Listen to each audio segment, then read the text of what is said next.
It's race night, race fans. It's Swats and Repeat in the booth as always for Turn Down for What's Truck Series at Pocono Raceway tonight. Pete, you got a copy? I got you, buddy. How are you? It's been a while. Yeah, it seems like it's been a while. We've missed the last couple weekends due to just family stuff going on that you got to do.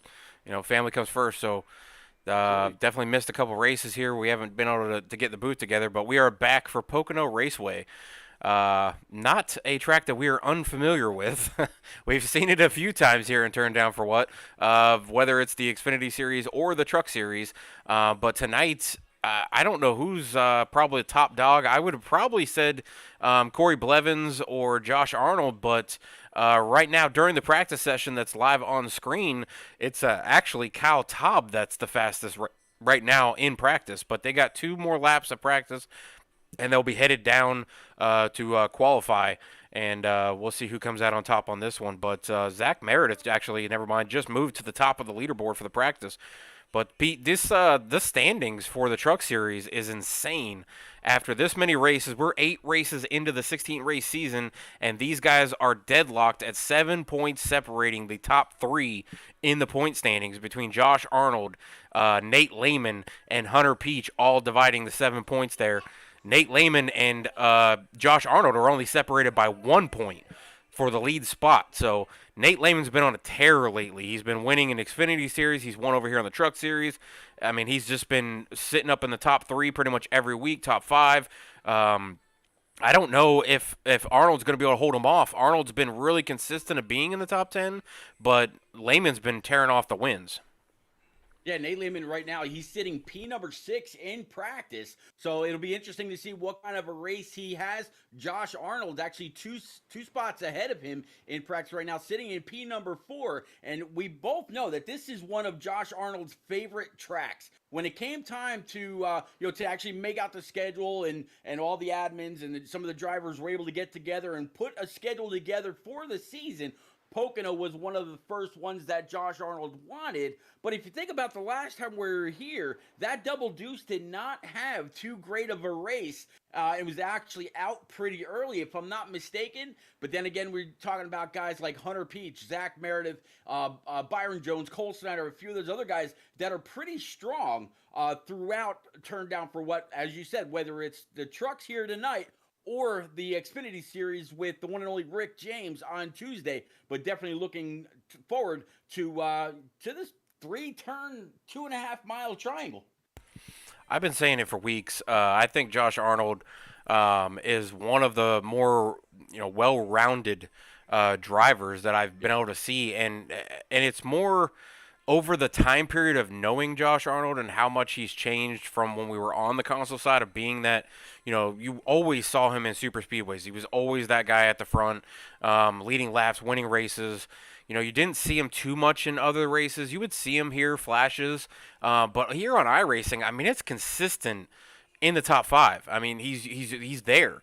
The only time he struggles is when we come to his favorite track, which is Pocono. He seems to get taken out by just other guys making mistakes or him, sliding up the track just a little bit and making contact with another guy who's coming down the track a little bit, and they wind up just, wrecking the field or wrecking themselves or, Josh spins out coming through turn 1 last time we were here in the Xfinity Series. So, I mean, there's so many different reasons why I'm sure Josh Arnold would love to win this race. I'd love to see him finally win this race. I've been calling it for 3 seasons here, and he's had issues in all 3 races that I've called. So I'm not going to pick him tonight because I don't want to put that curse on him tonight.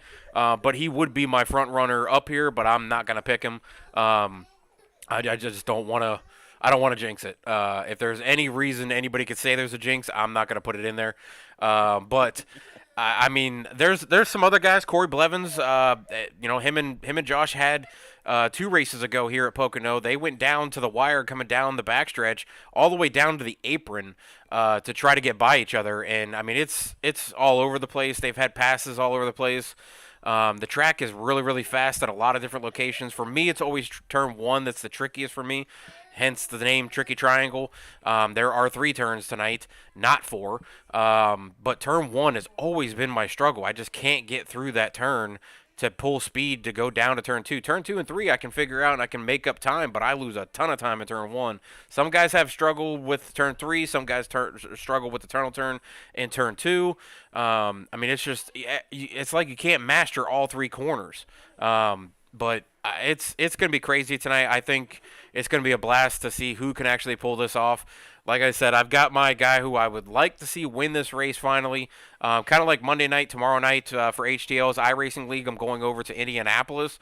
And one of the drivers in Indianapolis, the driver who I've been patiently waiting for many seasons and many years, even on console side, to win at Indianapolis, Corey Kobe, is going to be going to his favorite home track to try to pull off that victory, and I will be crossing every finger and toe to try to hopefully see him get his win. I'd love to be the one that calls his first iRacing League win. So we'll see what happens there, but hopefully I didn't just jinx him. But I don't know, Pete. Who's your pick for tonight? Well, first off, I gotta agree with you. I would love to see it for guys that are out there in chat. Maybe you don't know who Corey Kobe is, but you've been watching NNR and a lot of these other races for a long time. That's the one and only NNR Truck Series champ, Watt Racing. For anybody that may recognize that name, and for a long, long time, that has been one track that has kind of eluded him. But it would absolutely be great to see Corey Kobe go on over to Indy, get it done, and I'd love to see you call that race. I might actually have to go back when it's all said and done and see if he's able to grab the W. I'll personally be at Rockingham with Shake and Bake, but for tonight, I gotta I think I'm actually gonna be Switzerland tonight here. I'd love to see Byron Jones, of course, grab a W, and of course you got that whole J-Paw Army out there in chat or on track as well. But I think I'm actually going to go with the one and only Chris Murphy, driver of that number 21 Ford Wood Brothers machine. I think I'd just like to see him get it done tonight. Right now, it looks like so far he's going to be starting about P3 as we're well into qualifying. You said Switzerland, but you picked one of my drivers, so I don't know if that's considered being Switzerland or if you're sucking up to the broadcaster here. But, no, I mean, that's not a bad pick. Chris has been really on a kind of a streak the last couple weeks here at Turn Down for What. He's been putting some really good races together. He's been coming out in the top 5, top 10. I feel like this could be a good track for him. He was pretty fast in practice. I think he was up in the top 5 in practice. So we'll see where he comes out here, Pete. But let's go ahead and throw in the national anthem real quick before they grid up. Give that big salute to the red, white, and blue. We'll be right back.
All right, we're back from that amazing national anthem that we love listening to, Pete.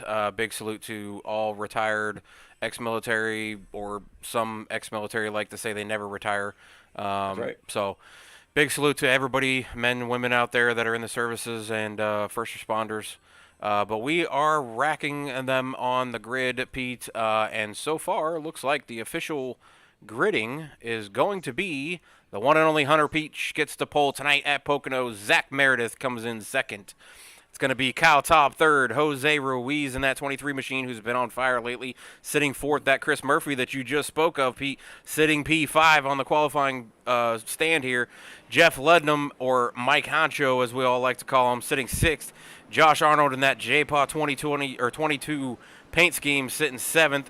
Nate Lehman battling with Josh Arnold for first and second in the points, sitting eighth. Corey Blevins, ninth. Pacey Wygent, 10th. Go ahead and take the rest, Pete. And then, yeah, absolutely. And then sitting 11th is going to be the one and only Byron Jones in that double four Patriot Esports machine. They got Perrin Huggins, a new driver here, to turn down for what? And then number 18, sitting P12. P13 is going to be Ryan McCall in that number 10. In the 60, the one and only Terry Radford sitting P14 to start off with. Then in 15th, it's going to be the 71 of the one and only Papa Bear. Jarrett Manning in the number 50 sitting P16. P17, another new guy, Chase McGuire in the number 79. The number 4 of Michael Flees sitting P18. Then P19, Kyle Taub, who's actually very, very fast in practice. I don't see actually where he put down a qualifying lap unless I'm seeing something that... He's up in third. Okay, so it's all right. So something must have happened with him. But yeah, so we're gonna have 19 trucks out here in the field tonight. Swats, 3 turns. Hashtag what turn 4? Ready to roll, sir. So hashtag what turn 4 and turn down for what? So there's the extra turn right there. But the pace truck is about to come off of turn 3 and go down pit road, down this infamous long straightaway of Pocono. And Pete, we are going to go green. We are live at Pocono Raceway tonight for 80 laps at Pocono for Turn Down for What Truck Series, the 9th race of the season, Pete. Yeah, this is very, very long. In fact, the longest straightaway in all of NASCAR. No, it's not at Indy. It's not at Dega. It's not anywhere else. It's in the Pocono Mountains of Pennsylvania that holds the longest straightaway in all of NASCAR. Whether we're talking any of the tracks that they've ever raced overseas, including Motegi, or here in the States. And I'll tell you what, this is a phenomenal race to go to. But I'll tell you what, if you ever do go to Pocono, just make sure you sit at least row 15 on up. Oh. Otherwise, you're not going to be able to Big see caution out of turn 2. Yep, turn number 2 came over the tunnel and yellow flags. Somebody got a little loose on the bottom, I think. Yep. We'll run this back, Pete. Looking at the instant replay here, I think it probably started somewhere around Chris Murphy, I think, for P11. So we'll jump back here and see if we can find exactly where it started. But commentator curse, I hope not. I wasn't going to say it, but I didn't want to say it because I know it's my driver. But so we're seeing the 24 underneath the 21 here. That's the the 24 of Cole Snyder in that Millsap graphic paint scheme there, just underneath that Black Rifle Coffee. 21 of Chris Murphy as they came through the tunnel turn. And going from here, Pete, we can see exactly what happens here. He just gets underneath Chris Murphy. They're 3 wide, and Chris Murphy goes for a ride, spinning the 10 of Ryan McCall as well. Also involved as a few other drivers might have got just a little bit of damage there, as we're seeing a few others looking like they got a couple dents there. But Ryan McCall might have only gotten a little bit of damage, but Chris Murphy got some damage on the left and right side, which is unfortunate for him starting P5. Now going to be at the back of the field. I don't know what to do there, Pete, with 3 wide into the tunnel turn. That's not a good idea. No, definitely not on the first lap. But the good thing is, Swats, all those guys were actually able to drive away. None of them had to tow, although you just watched the 21 there. He started smoking as he got up through the gears. So I'm sure he's going to come on down pit road, try to spend a little bit of time. With the track as big as Pocono, you can spend some decent amount of time on pit road getting that truck fixed up and not use your fast repair.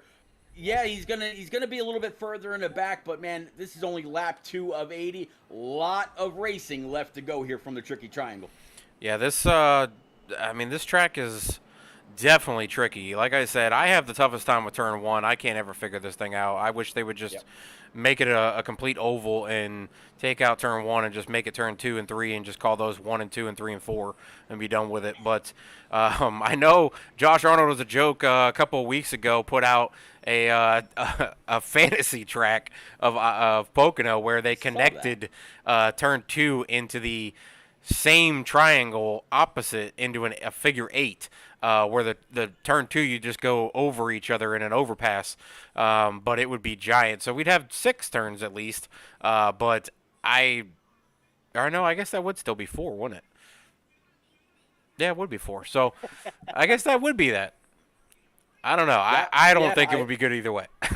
yeah, I saw that out on Twitter, I believe is where I saw that, and yeah, that would have been phenomenal. Can you imagine something like that? I mean, 5 miles for one lap. I mean, you're talking a third of the Nurburgring, pretty much in the hills of Pocono Mountains. But and to go back to what you said about being good at Pocono, only maybe in 2 and 3 and not really in 1, or 1 and 3 but not really in 2. That's the same situation that a lot of the actual real NASCAR drivers were talking about for the longest time. They said, if I'm going to be good, I want to be good through 2 and 3. That way, I get a good launch and I'm able to really make some hay going down that very, very long straightaway. Maybe get a couple of passes and then figure out turn 1 as the race goes on. But if you're good in 2 and 3, you got a pretty good lap going. I'm noticing here something in the paint schemes. It looks like Hunter Peach is running the 19 paint scheme, but I don't see Jake Millsap on track. So I don't know if that's just he picked a paint scheme that has a number that's designated for it already in the paint scheme, or if he's trying to give a salute to Jake Millsap. I'm not sure, but he is set as the 26. So maybe I'll talk to him here on the next caution or the next whatever, just to be able to talk to him here. But I don't want to say we're going to have a next caution. I shouldn't have said that. So um, maybe we'll have 0 cautions, and I'll talk to him at the end of the race if he's in the top 3. But yeah, I mean, it's always interesting to see just how creative a lot of these drivers get to be with those digital brushes. We talk about Timothy Latham and so many other people that that make these schemes, whether it's for truck, cup, next gen, Gen 6, dirt cars. I mean, Xfinity. No matter what it is, it's just amazing once you lay out one of these templates. Even Indy. I mean, you want to talk about an Indy car? It's like a 100-piece puzzle that you got to put together in order to put a phenomenal scheme out there on track. But look at that number 17 to the outside. Old Dale Jr., 2001 Daytona winning scheme. Looks pretty nice out there. it looks weird on a truck, though. I will say that, but it definitely Yeah. is a pretty cool paint scheme. I wish he was wearing the baseball helmet, though.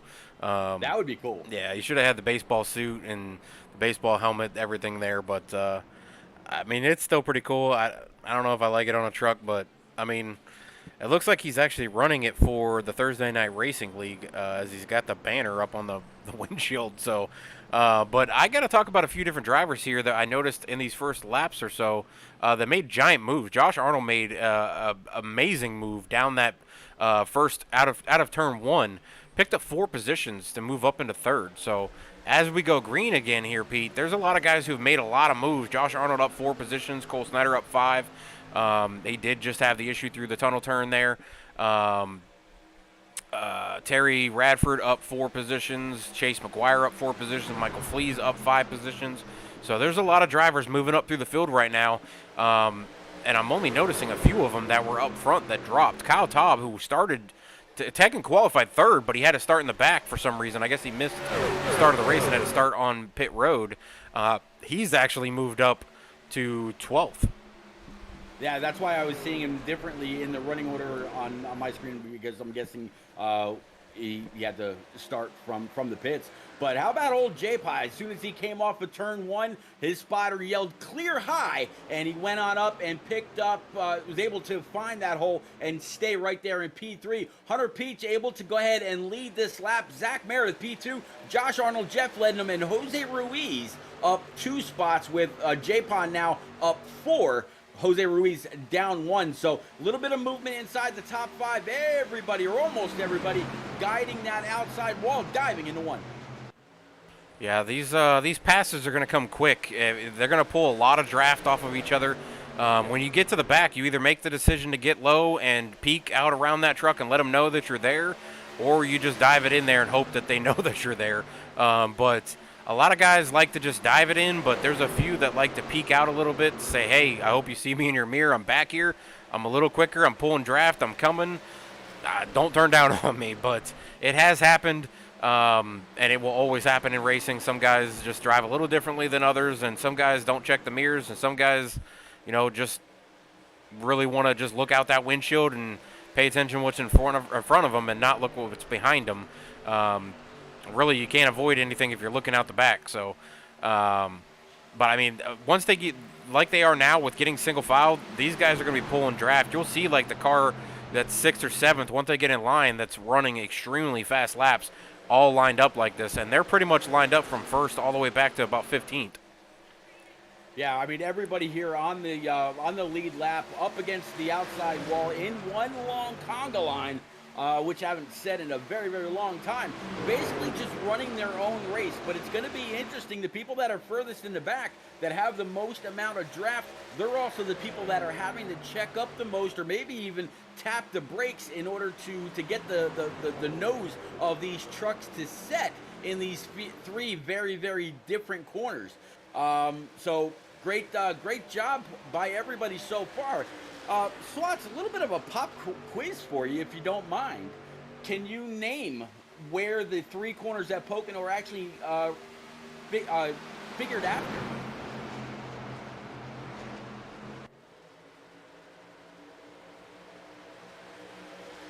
Swats, did I lose you? Oh, sorry, I hit the mute button.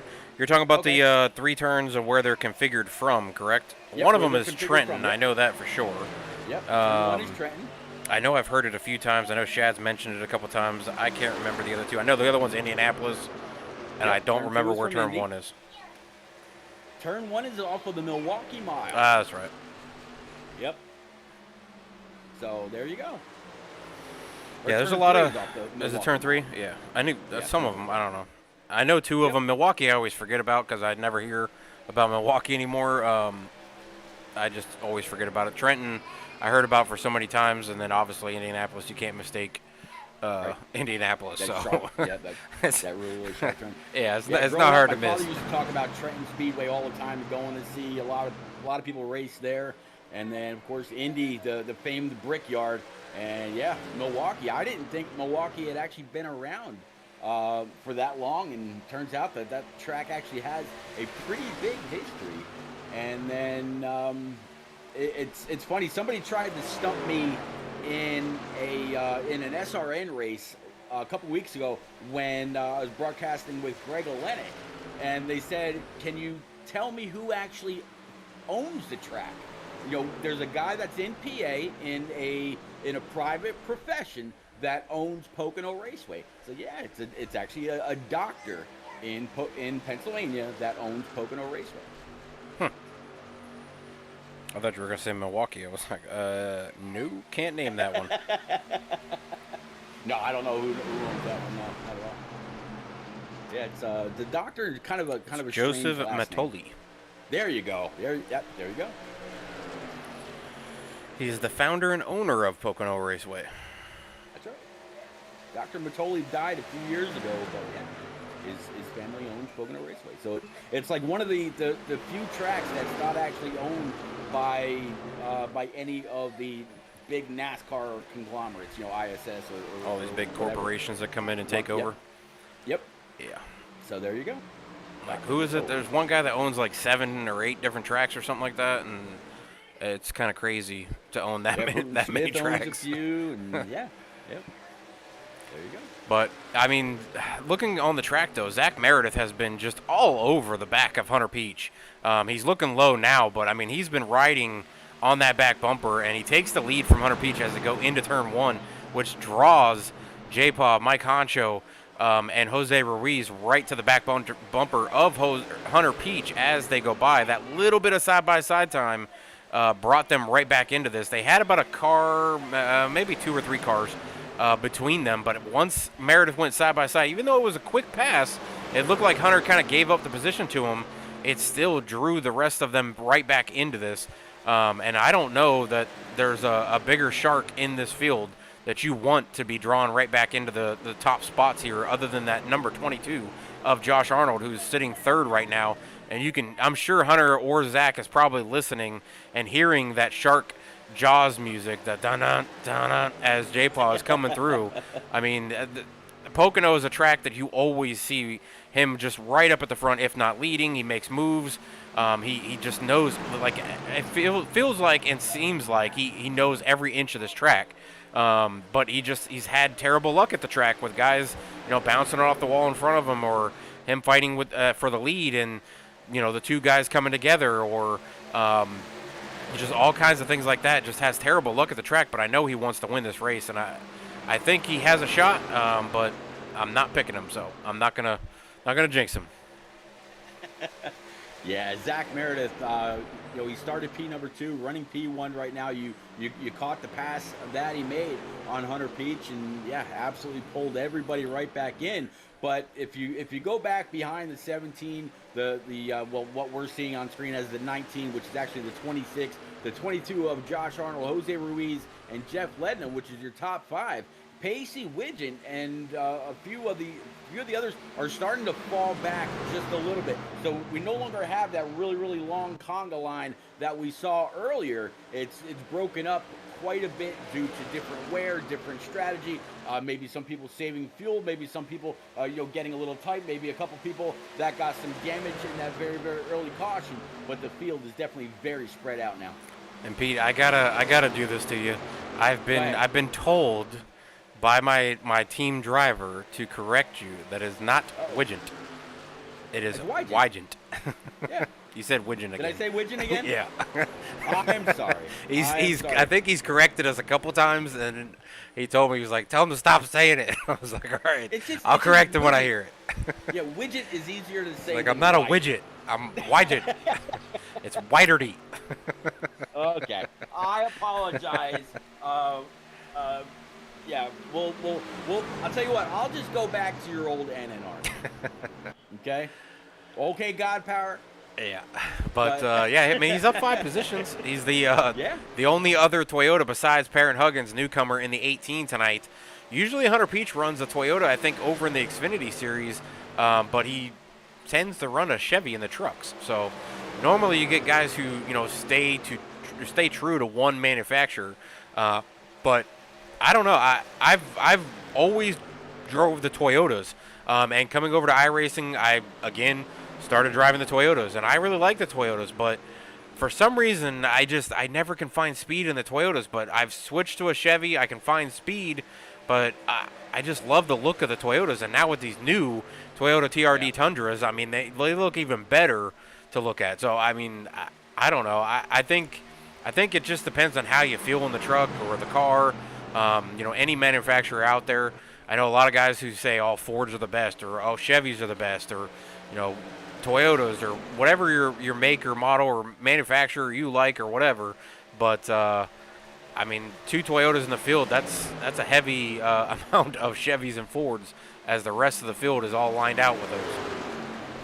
Yeah, I tell you what, all these brand new trucks, the Chevy, the Ford, the Toyota, the whole overhaul that they've had, it just made them all look really, really aggressive. I mean, you talk about the next gen, or the Gen 7 car with the wide body stance, looking from the back.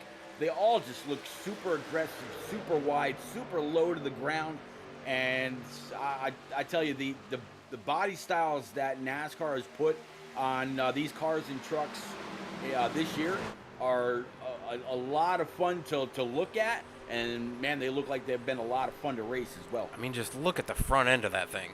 Yeah. I mean, it looks just bad. Like, it just looks mean. Like, every time they play the commercial, which I know it's, we're, 2 months or, 3 months now into the NASCAR season, and they've been playing this commercial for, 7 months since they announced that the Toyota Tundra was being revamped into a new Toyota Tundra TRD for the 2022. And the commercial of John Hunter Nemechek, Austin Hill, there's so many different truck drivers that are trying to sneak into the Toyota garage to get a look and take this Toyota Tundra out for a test drive, and then all of a sudden Kyle Busch pulls up and hits the alarm, opens the garage door, and they're like, "See, told you we should have called him." Like, that thing looks badass to look at, and then to put it on track, it just, I mean, looking at the field, even in real NASCAR, like the realistic look at it, you see the Ford, you see the Chevy. Both of them are identical to what they've been for the past few years, and then this Toyota comes out, and it just, I mean, it looks so awesome. It's like when the Supra came out for Xfinity. Toyota keeps, revamping their model for the NASCAR series. Everybody was so kind of wishy-washy about Toyota coming into NASCAR, and to me, they have the best looking cars. Now, the Camry on one hand doesn't look as good to me as the Chevy Camaro or the Ford Mustang, but I've been hearing rumblings that they're talking about changing out the Camaro or the Camry at some point here. I just don't know what they would change it to. I would imagine maybe the Supra. Keep it all in one family. But I guess we'll have what to they see. have in the I mean, Xfinity before the Supra? It's that far I can't even remember. Was it a Camry? I don't know what it was.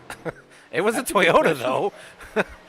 Toyota. It wasn't it's not a Corolla, so it wasn't a Camry. I don't think.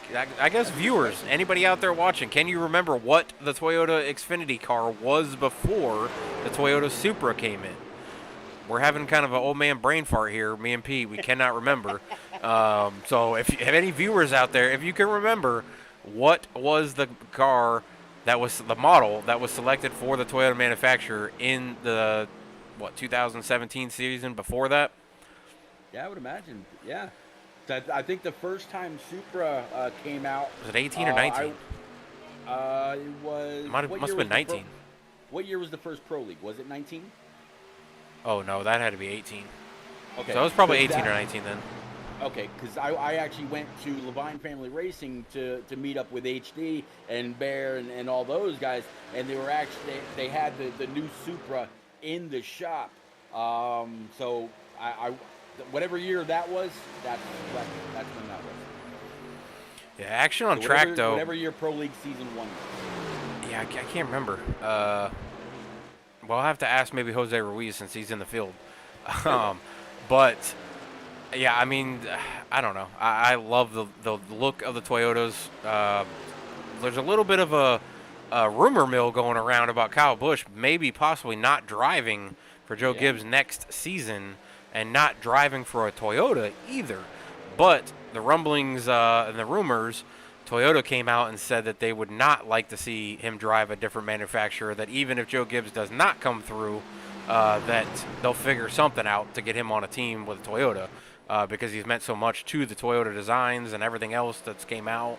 But there's also a little birdie put it out there that Stuart Haas is actually targeting Kyle Busch to try to bring him over, and I'm sure Ford would absolutely love to bring Kyle Busch in to take over the 10 from Eric Amarella, who is retiring at the end of the season. Ooh, wouldn't that be an put easy, Kevin silly Harvick, season Kyle fit? Busch, both together with Cole Custer? Yeah.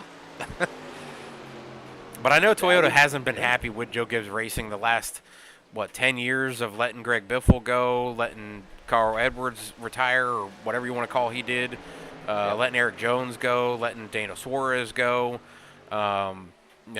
It's just a lot of different things that they've done. I mean, Eric Jones was there, 3 seasons, I think, or Daniel Suarez was there 3 seasons, one of the two. So there's a lot of different things with those. And if Denny Hamlin's got maybe 2 or 3 years left, I would assume Martin Truex probably in the same boat, even though SS Motorsports would not like to see that. I think Kyle can't go anywhere else, or at least I don't want him to go anywhere else. But you put him with Tony Stewart, Kevin Harvick, that's a lethal group. I mean, that goes right along with Kyle Larson, Alex Bowman, all the heavy hitters that Hendricks has.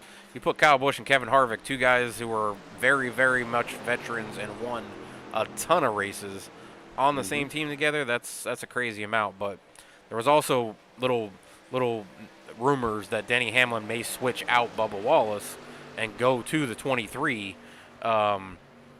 Or move Kyle Busch, but they said that would be far-fetched because Denny Hamlin wouldn't, root his own team driver away from his old team. So I don't know. If he Oh, doesn't get it, it's up to Kyle Busch. So yeah. I mean, there were a lot of people talking about that, that and the Mars brand and all that kind of going away from Joe Gibbs, and nobody was. It's just kind of strange how the Mars. yeah, he's and the losing M&Ms and all that. 75% of his sponsorship money goes away That's when MMM crazy. goes. Yep, I mean that's huge, and for a little bit, Kyle Busch was saying that, hey, if I don't get my contract re-signed with them, I'm done, and well, I guess we'll have to see exactly how done he actually is. It looks like these guys out here on track. Sorry about that, guys. We're kind of getting rambled. We went a little we're tangent here. rambling on just a That's little kind of the bit. problem with Pocono, though. Everybody gets all separated, yeah, and but it looks like Zach Meredith, Chase McGuire, and Chris Murphy are down pit road. I just saw the 17 pull down. That's one of the things about all these tracks here, Swats, whether it's a super speedway, which Pocono, you could kind of say that it runs a little like it because the draft is so big here. You can save a little bit of fuel on these long straightaways. But the 17, he was up front, led a whole bunch of laps.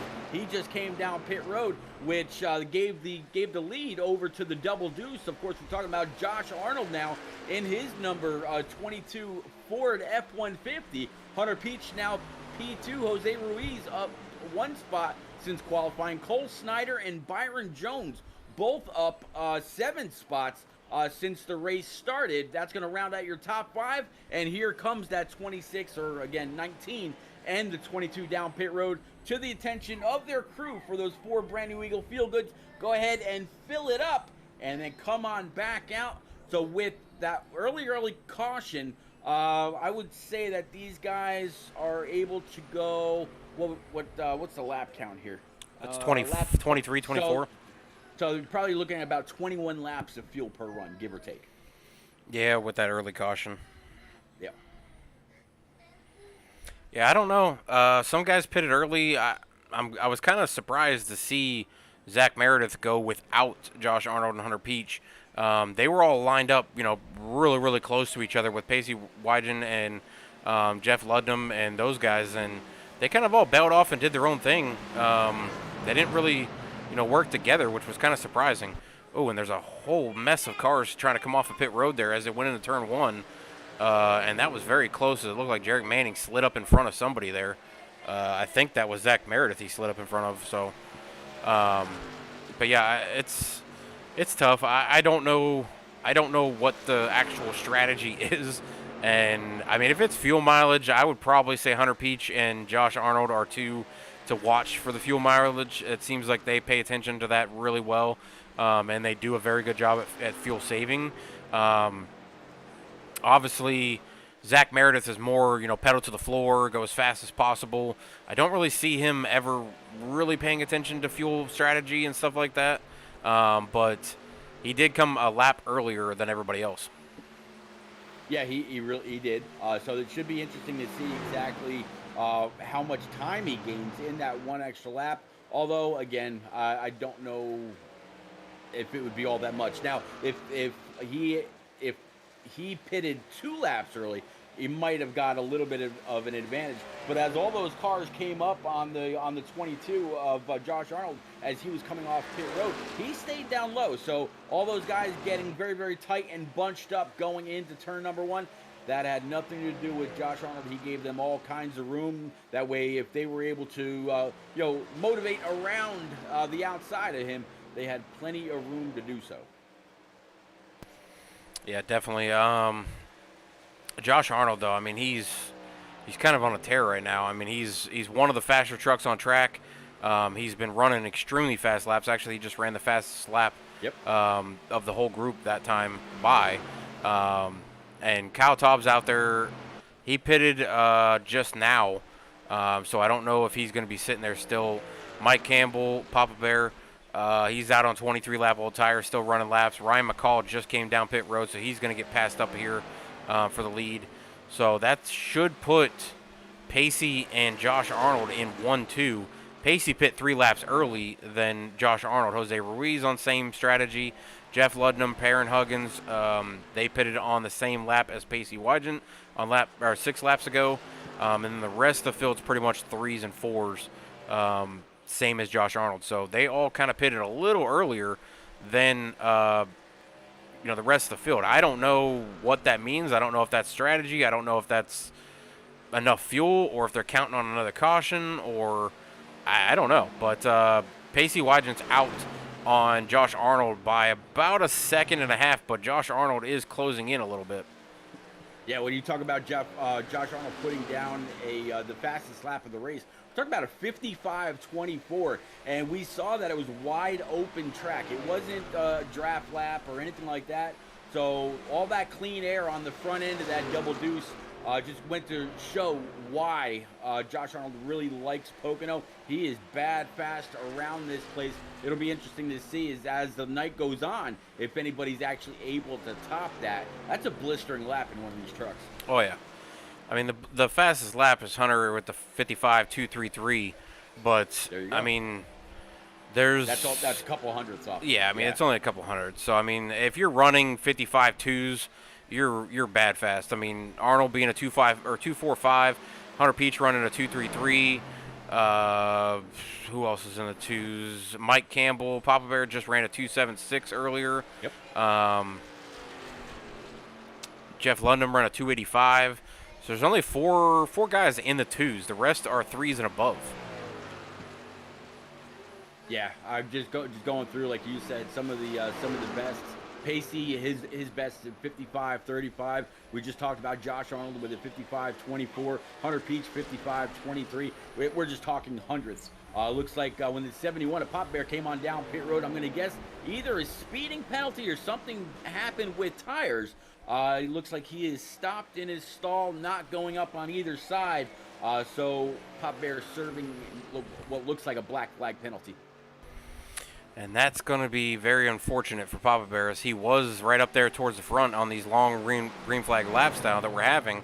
And that's kind of the thing with Pocono. You either have, instances where guys get turned in turn 1 on restarts, or you get stretched out here and it becomes a strategy game, whether it's fuel or tires or both, or just counting the laps to figure out when you need to pit at certain times. To try to break it up. If you know you need to pit 2 more times, do you pit early on one of them? Do you pit late on one of them? Do you pit in the middle of them? So, I mean, there's so many different things that run through all these drivers' different minds to try to get to the end of this race and try to come out on top. But, I mean, if it's fuel, like I said, Josh Arnold, Hunter Peach, those guys, they fuel save like it's their job.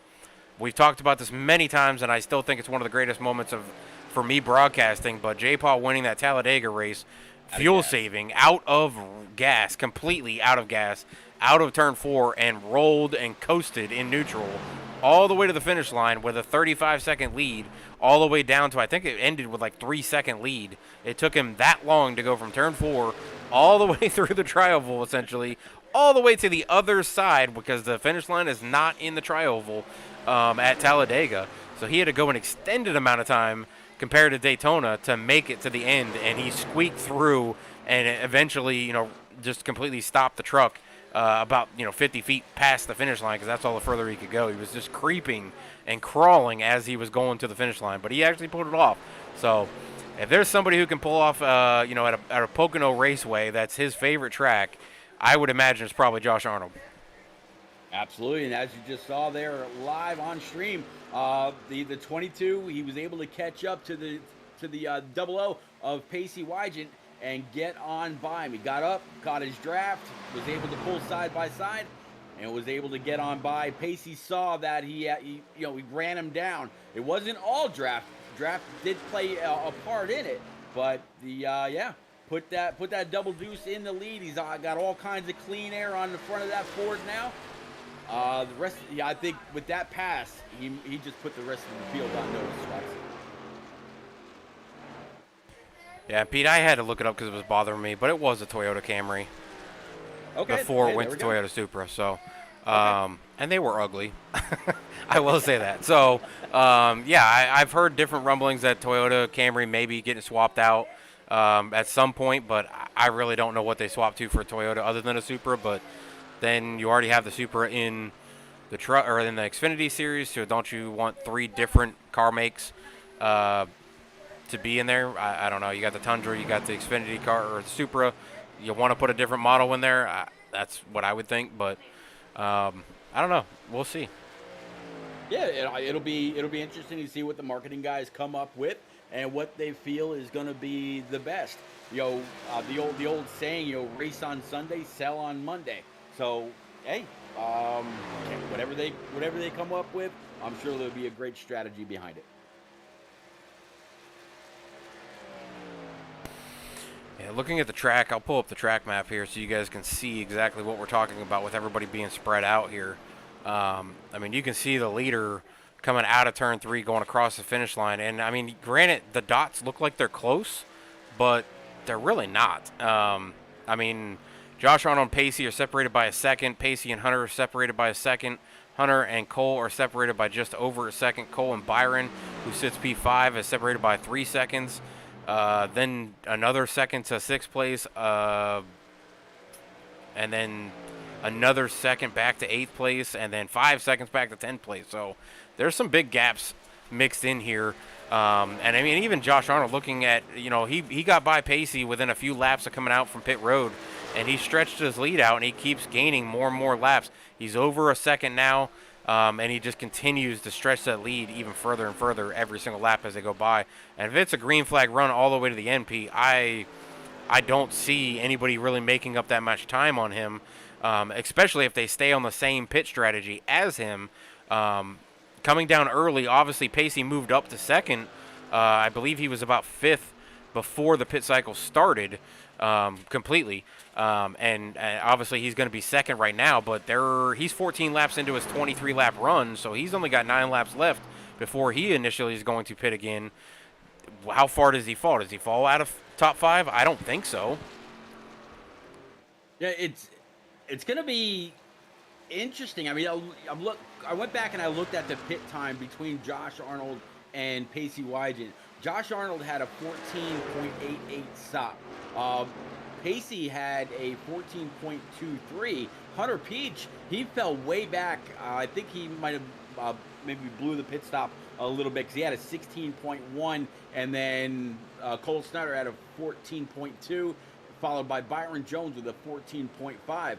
So just that little bit of a difference in pit time means all the world out there on track. So if Pacey Wygant and a couple of these other guys continue to have better stops than Josh, he might have to fight a little bit harder a little bit later on in order to regain spots. But if he can continue to put that pedal down faster and faster on tracks, or have best laps again of 55.2s all night long when he's first leaving the pits, he may not have to worry about much.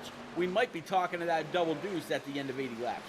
Yeah, we just saw Hunter get by Pacey there, and Pacey immediately tucked up on the back bumper of Hunter to try to push him out there towards Josh Arnold, who's, I mean, Pacey obviously is a little bit older tires. 3 laps doesn't seem like very much, but at Pocono it is. It's definitely a huge amount of time. I mean, you can see the different lap times. Pacey's running a 56.686. Hunter just ran a 56.118, so almost a half second faster, and he pitted 3 laps afterwards. It is a big difference, but for me, these 4 guys here, second, third, and fourth, with Hunter, Pacey, Cole, and Byron, they should just get in a line and try to track Josh Arnold back down.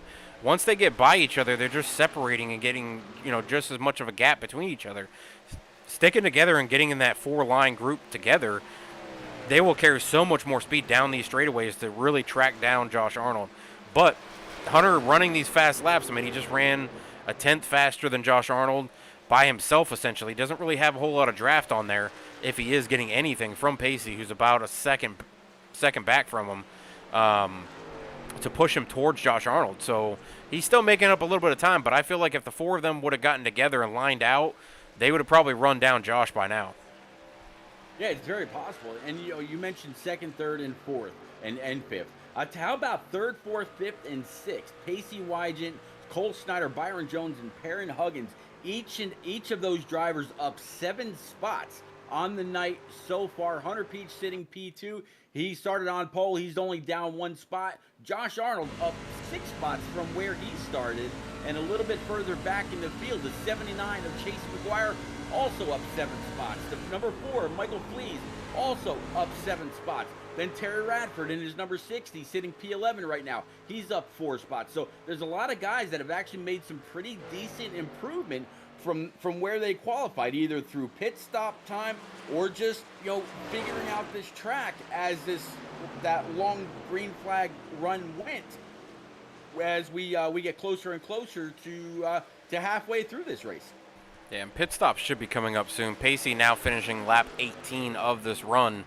I would think it would be getting close with the next 4 to 5 laps. He'll be coming down pit road again. That would put him at 42, Pete.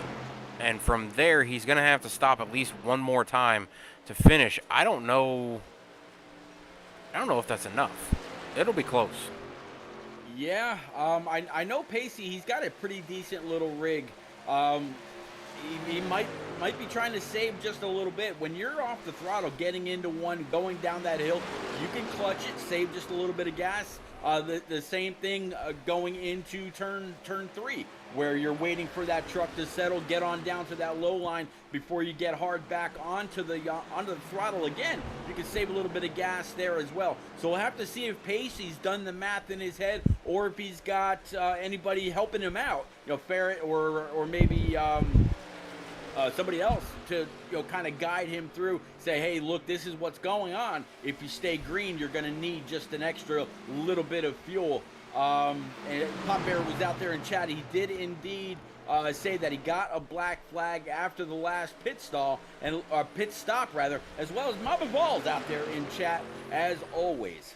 Yeah, and I was a little confused there. I thought that was Byron that was sitting right behind Cole Snyder, but it's actually my driver Chris Murphy who got into that early wreck, and then we saw him get smoked out. But he's actually sitting 19th. He's actually down 33 laps. I'm guessing he did not use his fast repair when he went to pit road and wound up having to sit there. Clearly, he's got some scrapage down that left side. The number's pretty much scraped off. So I would have guessed he probably unchecked his fast repair and forgot to recheck it before he went down pit road in that early caution on the first lap. But he is catching up to the person that did give him the tap going through turn 2. So hopefully my driver does not retaliate. That's 2 of my drivers right there, actually, Pacey and Chris, both being up here towards the front. But obviously Chris, 33 laps down, is going to have some he would need some major luck to get 33 laps back. Yeah. And I don't know if I would sit here for 33 laps of getting it all back just to see him get back on the lead lap. So, yeah. That's a racer's heart, man. Yeah. That is a racer's heart. You sit through there for that long. That's what, 20 minutes? How long we've been streaming now? He was wrecked on turn 2, so we are 1 hour in. So he probably set for 30 minutes. And it's unfortunate that he wasn't able to go on over and click that fast repair check, especially since when he pulled away, he could see the smoke starting to billow out of the back end of his truck. But hey, he's got that Ford out there on track. He's running laps. So if somebody else should happen to have an issue in the closing laps, it might mean a point or two. So we'll have to see. Right now, he doesn't have anybody behind him. Zach Meredith, he's on pit road, and I'm not quite sure how long he'll be. It looks like Corey Blevins, trying to catch up with him. Yeah, I don't see Corey Blevins. Jarrett Manning, I don't see him either. Pop Bear, he got that black flag earlier. He's out on track. So right now it looks like if my scoring is correct, there's only 15 out of 19 trucks still on the track. Yeah, I don't think Manning, Blevins, and Meredith are out on track. So we've got 16 on track, counting Chris Murphy. 15 are actually 1 lap down or less. So we got really 15 guys competing here. And Jeff Ludnam looks like he just unlapped himself. Nice. Yeah, he just went past J-Paul, so which he just pitted 4 laps ago. So this is going to start the trend of pit roads. We see Pacey now down pit road. This is it's gonna be close. what do we got? 30, 38 laps. They've been running. Nah, he should have enough. He'll have to pit one more time. He might actually be able to bring down his fuel just a little bit to try to save a little bit of time on pit road. But then again, I don't know if I would, because we could have green-white checkers, and running out of fuel on green-white checker would kind of suck. So. Well, I'll tell you what, Fairman is actually out there in chat, and he confirmed that Pacey does have a clutch, so he might be planning to save. And him and Pacey, they run a lot of the VRS endurance road course races together, so he knows his style, knows what he's capable of. I would take his word for it probably over anybody. So we'll have to see exactly what Pacey's going to have. But Josh Arnold, Hunter Peach, and Perrin Huggins all look like they've come down pit road, handing the lead over to Cole Snyder. Yeah, Hunter actually followed J-Paw in this time, which I think was the right move to do. I know some people are like, "Oh, you can't make a move on a guy when it's a green flag run like this. If you stay on the same strategy, pit in the same spot." But Hunter, as fast as he was in that last run, I mean, he was laying down some really fast laps. And if you look, he comes out right on the back bumper of Josh Arnold. So he's going to be closer than he was before they went into the pits. So this could make out for him. And if he could catch some of these cars as they go by him with some draft, they may be able to actually suck him right to the back bumper of Josh Arnold and put him in better position than he was. And actually, we got a caution out track, so never mind. Yep, and tell you what, I mentioned Josh Arnold's pit stop time earlier. He had a 14:78. Hunter Peach, same exact time, 14:78. So that would have been interesting, but that's exactly why they came in together and they left together. Phenomenal job by both of those guys. Yeah, we'll go take a look at this. I know Papa Bear was involved in it, but we'll go back and take a look at this one, see exactly what happened here. I think Papa Bear might have spun off of turn one. Yep, it looks like he might have been starting to spin and then came across the nose of the 00. Oh no, I don't. I think he was letting off to try to not spin, and Pacey was down on the bottom and was planning on doing that, bottom line to the outside wall to try to carry as much speed as he could through turn one when he was still building up speed from pitting, or being just pitted, so he was on fresh tires, and kind of ran right into the door of Papa Bear there. I don't think he was expecting Papa Bear to be there, and going as slow as Papa Bear was, so he did not wreck himself, but right out the caution anyways. And I think this is going to throw a couple people into a loop here. I know we were looking at the laps for Pacey, but I mean, all he had to do was run another 20, and he'd had 17 laps left, or 18 laps left to finish, so that would have been enough for him to finish out. I mean, everybody would have been good on one more stop. Now, you're still going to be good on one stop, but do you break it up, and who comes down pit road and who doesn't right here? But that's going to put Kyle Tauber in the lead with the guys who have not pitted yet. So of the guys who just pitted, who's going to stay out? Yep, I think timing and scoring is going to show the top 12 only on the lead lap. Everybody from Ryan McCall back is going to be at least going to be at least one lap down or out of the race. So we'll have to see how this shakes everything up. Luckily for Josh Arnold and a couple others, they had such a commanding lead over the rest of the track. They did not go down. They did not go down a lap when they went down pit road. So good for him. Yeah. I don't know what this is going to do, though. That we saw what 3 laps did for Pacey on 3-lap older tires. Now, the guys out here right now, they pretty much ran 1, 2, or 3 laps on those tires after they pitted. And they did not pit again. Now, Pacey, who just pitted 5 laps ago, just came down and pitted again. So he's going to be on the fresh tires again, but he's going to be, further back in the field. He's going to be 10th, it looks like, coming out. Now, Josh, Cole, and Hunter Peach are going to be on 3-lap older tires, along with Perrin Huggins. So that's 4 out of the top 6 drivers, or top 7 drivers, that are going to be on 3-lap or older tires. And then you have a bunch that are only going to be on 1 lap who just pitted. So Kyle Tauber is going to be starting 3rd now, only going to be on 1-lap old tires. Well, I think Pacey had to come on down and fix that little bit of damage as well. So you might as well grab 4 brand new Eagle Feel Goods, top it off, and then come on back out. And as fast as that 00 was, I think he's going to be able to work his way back up. I've got a lot of faith in pacing. He's been around a long time between console and here on iRacing. He races all different disciplines of these cars. I mentioned a little bit ago he races in VRS. Those are the Lamborghinis or the BMWs or the Porsches and whatnot, as well as the Xfinity truck and Cup Series, the next gens, whichever. He's a sim racer at heart. Brand new daddy, just like you and your brother that was out there in chat earlier. So a lot going on with a lot of these with a lot of everybody. Well, let's pull in Hunter Peach, who sits P3 right now, and talk to him for a minute. Hunter, you got a copy of this? Is Swatson repeat up in the booth? Yeah, I got you. What's going on, buddy? You are sitting P3 right now in this 26 machine. However, I'm trying to figure it out. Did you mean to run the 19 paint scheme? Are you running it from Millsap or something? Or did you just mix up a paint scheme? No, I think the trading paints actually got messed up. I'm not very experienced with it, so.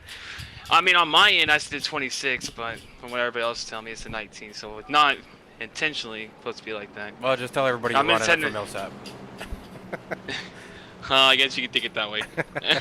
But you are sitting P3. I'll take it that way. Been really fast tonight. Been running, really, really fast laps. You've got probably the second fastest lap on track. What's your outlook for the rest of the race here as we go down the backstretch off the tunnel turn?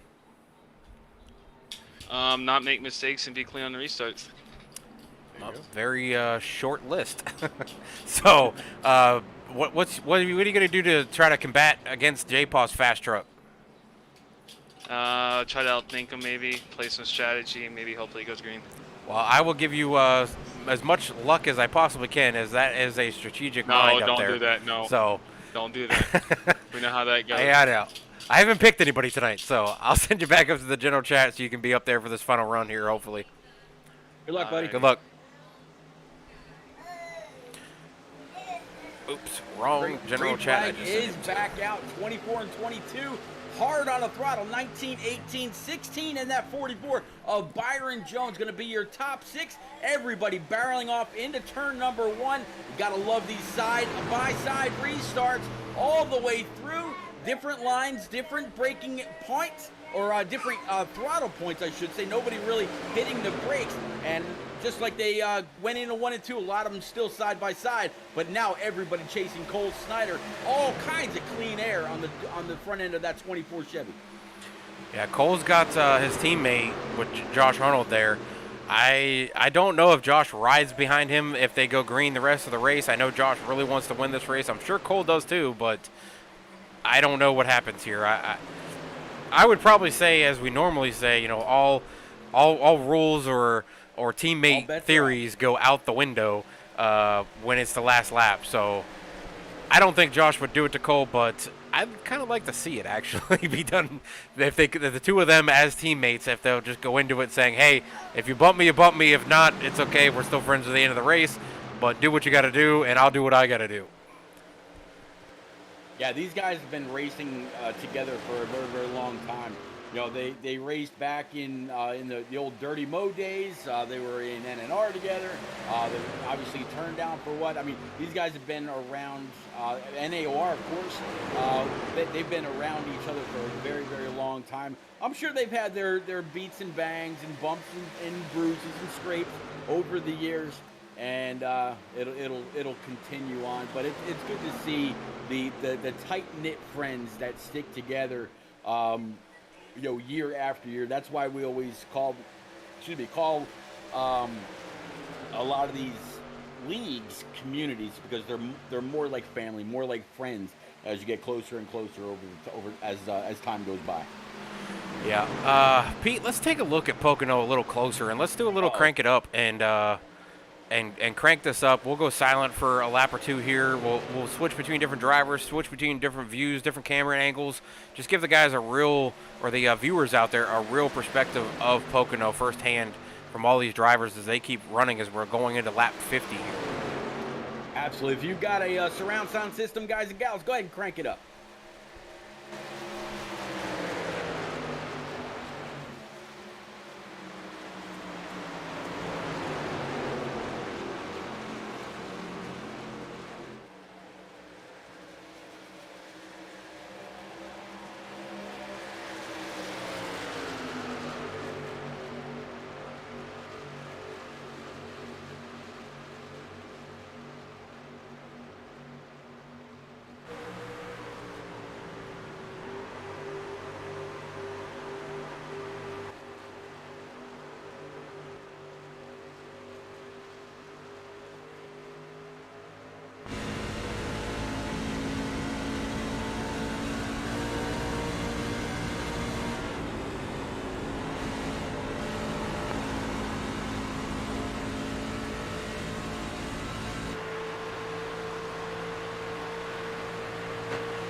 All right, Pete, that was a couple laps there. Hope everybody enjoyed the crank it up there as we turned it up and got all the different drivers that I could with different camera angles.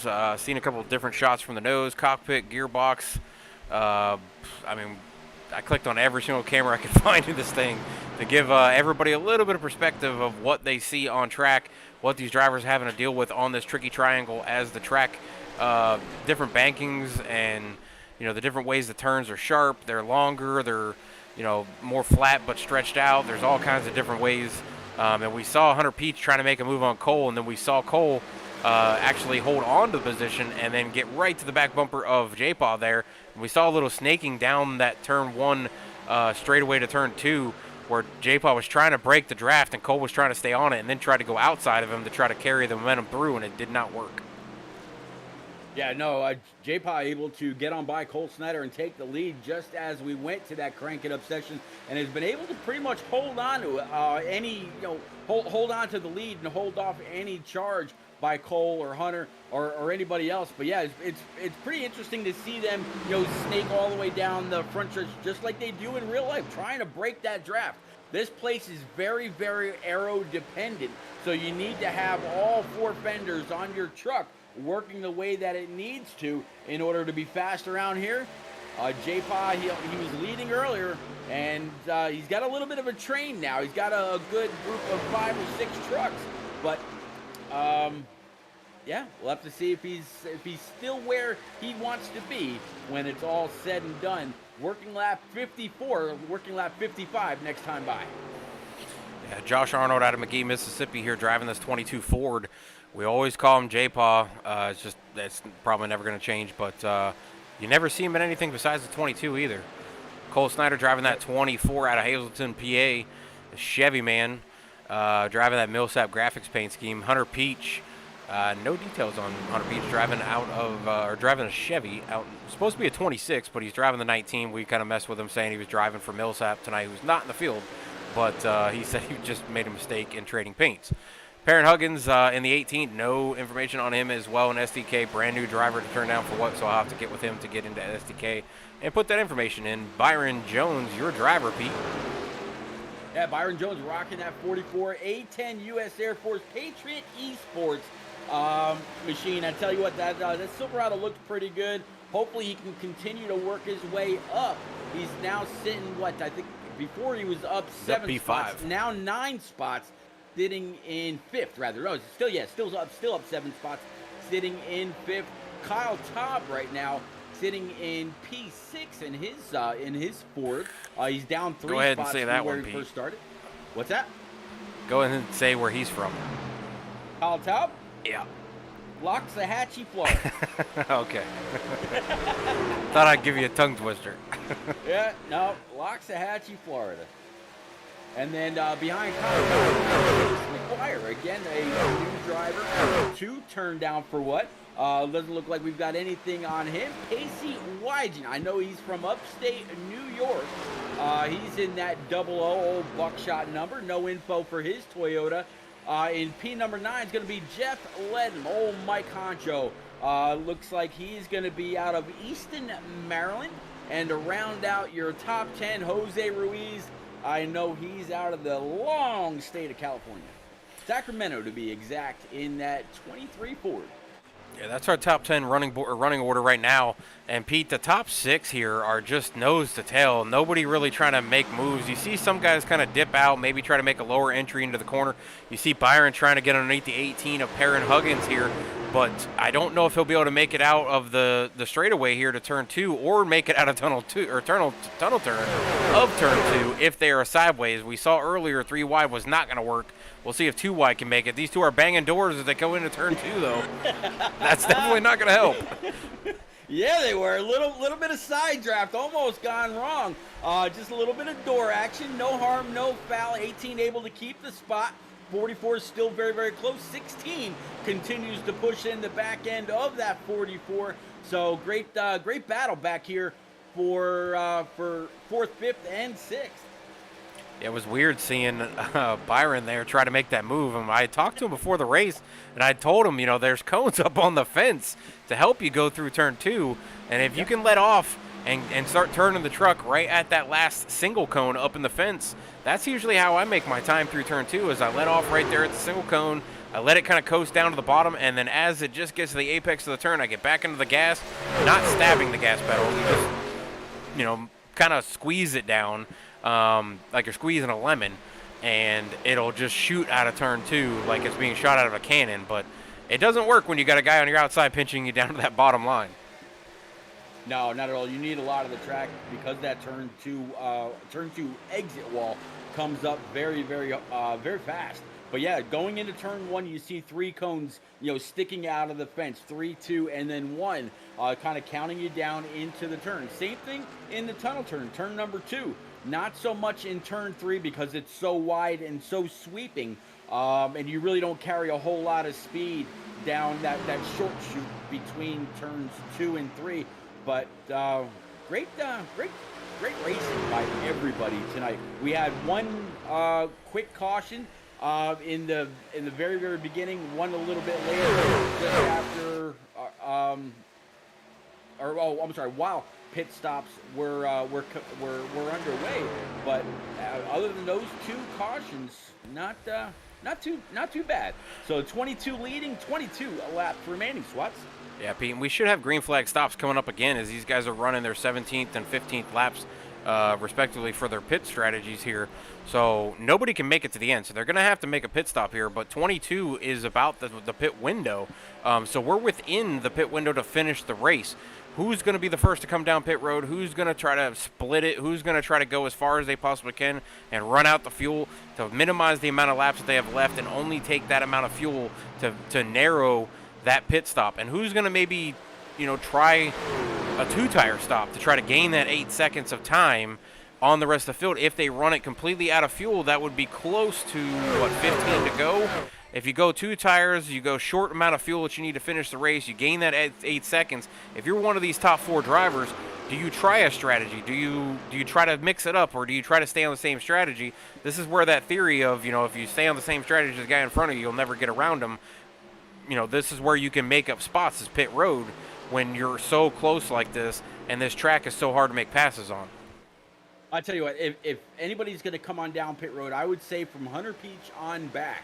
So Josh Arnold, Cole Snyder, I say they're going to do what each other's going to do. I would say Hunter Peach, I say he comes down with maybe a lap or 2 before everybody else, grabs those 4 freshies and gets on back out there. The only thing is, if you try to push and try to gain time on the rest of the field because you've got those 4 new tires, you're going to abuse them. So you really have to watch what you're doing. Still stay fast, still stay consistent, and make them pass you if you gain that track position. It's hard to pass around Pocono. Even though it's very, very wide on the front stretch, and yeah, you can get a draft, pull up, pull inside, whichever. It's actually I just very, saw Josh very Arnold come across the pass. radio. I think he's pitting. All right, so Josh Arnold in that. There he is. Yep, there you go. He's the only Looks one like out of the group. Byron's Or gonna is join him Byron? Yep, Byron's coming down also. All right, so Josh Arnold pitting from the lead. Byron Jones pitting from 6th back to come down pit road. The rest of the field stays out. Now, they did pit on the last caution, and Josh Arnold was one of the ones that stayed out on the older tires. But of the guys who stayed out on older tires, he's the only one that came down. Hunter Peach, Barry Higgins, all stayed out. So the rest of the field pitted after these guys, about 2 to 3 laps after these guys, after the caution came out, because the caution came out while green flag stops were happening, and Josh Arnold and these guys did not go a lap down, so they came back out in the front. But they just came down pit road with 19 to go, so it's gonna be close to see where this equals out. Now the other guys are gonna be able to pit. If they pit together, they're gonna have 4 or 5 trucks in a row when they come out, if they all have good stops and they all come out in order. However, I just saw Cole Snyder and Hunter Peach and Chase McGuire all pitted together. The rest stayed out. So, again, you got more guys with different strategies. We got 3 different strategies going on here. One, they just pitted. That's Josh Arnold, who's been leading a lot of laps tonight with Byron Jones right behind him. And then you have the guys who were 2nd and 3rd who just pitted now. And then you have the guys who were 4th, 5th, and 6th all staying out still. So are they hoping that another caution comes out? Are they going to run it dry and pit and try to take the minimum amount of fuel you can take, maybe take 2 tires or take 4 tires? I don't think 2 tires is going to work here. We saw it last season when Zach Meredith and late in the race tried to take 2 tires and out of turn 2, spun it out of turn 2 and eventually brought out the caution with 3 laps to go when he spun. So I don't think 2 tires will work here, but you could see a couple guys try to make up a couple positions by gaining that 8 seconds that you would gain for not taking the extra 2 tires, Pete. Yeah, absolutely. You know, talking about these pit stops and how spread out everybody is. You had the track map up earlier, and we saw just how spread out they were. Now they're going to be spread out even further. But I watched Josh Arnold's pit as well as Byron Jones when they came down together. Josh Arnold's pit was a 14.8 flat. Byron Jones's pit was a 14.98, so almost a full 2/10 behind. So great pit stop for Josh Arnold. Not so much for Byron Jones, but we've seen faster pit stops than a 14.8. I mean, you look at Michael Flees, his last pit stop was a 14.5. You know, there's some other great times out there.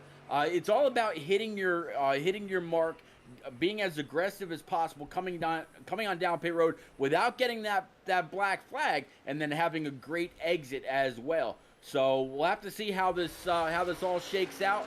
But right now, Jose Ruiz in that number 23, he's leading the group with Jeff Lednam and Nate Lehman, with Josh Arnold and Byron Jones going to be your top 5. So once Jose Ruiz, Lednam, and Nate Lehman come on down pit road, it will go back to the 22, and he's got a pretty little 2 seconds or so on that 44. Yeah, your timing must be a little off combined. Josh Arnold actually on mine had a 14.1. Byron had a 14.5. Fastest so far is a 13.7, and that was Pacey 5 laps ago. Okay. So I don't know. Maybe you're using a different one than I'm using. I'm using sim racing apps to pull up mine. Yeah, that's why. Oh, so. All right, but yeah, I don't know what just happened, but I just noticed that Perrin Huggins, who was riding right there in 4th or 5th before these pit stops started, he's actually out of the race on pit road. So I don't know what happened to him. I saw him pull down pit road, but he pulled into his pit stall. The lefts and rights never went on, and he is now not on pit road. So I don't know what happened to him. But Jose Ruiz is now down pit road. I believe that's going to put Nate Lehman out to the lead, but he has not pitted yet. He's on his 22nd lap now. 23, 24 is what we've seen people running for the max. That's going to put Josh Arnold most likely in 2nd on his 5th lap on this new set of tires. And then Byron Jones right behind him. Pacey Wygen up to 8th, now 9th, with Kyle Taub coming out on fresh tires, 4 laps fresher tires than Pacey, moving up through the field too. So I don't know where this is going to put Nate. This could be a strategy call. If you look at the track map I have pulled up, that is Nate Lehman going into turn 3. Now, where the rest of the field for the leaders are just now getting to turn 2 right now. So he's coming across the finish line. He's almost half a track out in front. Now, could this be somebody, Pete, that comes down here on fumes and goes into pit road, grabs the minimum amount of fuel that he needs to finish this race, grabs only right sides or no tires, and does a 3.5 stop or an 8-second stop and gains that 6, 7, or possibly even 10 seconds of time, as he is out on the rest of the field right now by a good amount, almost 20 seconds. Yeah, absolutely. He's got a big lead over Josh Arnold. I mean, 20+ seconds, as you just said. But this 14, he's got a lot of damage down the right-hand side, even a little bit on the left rear as well.